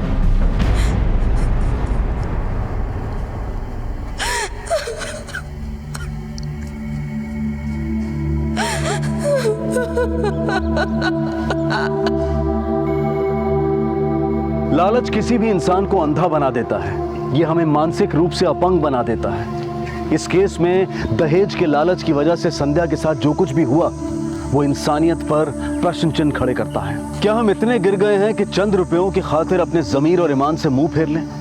लेकिन गलती सिर्फ उनकी नहीं है जो इस विकृत सोच के साथ जीते हैं, गलती हमारी भी है जो हम इन्हें बढ़ावा देते हैं। क्या हम ये मामूली सी बात नहीं समझ सकते कि जिस रिश्ते की बुनियाद एक फायदे के लिए रखी जा रही है उस रिश्ते का भविष्य कैसा होगा? बेशक हमारे देश की कई बेटियों ने न सिर्फ देश में बल्कि विदेशों में भी अपनी पहचान बना ली है, लेकिन हम फिर भी इस बात को नकार नहीं सकते हैं कि भारत के कई प्रदेशों में औरत की पहचान सिर्फ मर्द के इस्तेमाल और उनके मनोरंजन की चीज बनकर रह गई है। जरूरत है कि हम अपने बेटों को औरतों की इज्जत करना सिखाएं और उन्हें इस बात की शिक्षा दें कि लड़के और लड़कियां बराबर हैं और उनमें फर्क मात्र बायोलॉजिकल है। अगर राम सरन ने खुद औरतों की इज्जत करना सीखा होता और यही सीख अपने बेटों को दी होती तो जो संध्या के साथ हुआ वो कभी ना होता और ना ही जगत की जान जाती और साथ ही चंदा की जिंदगी भी खराब होने से बच जाती।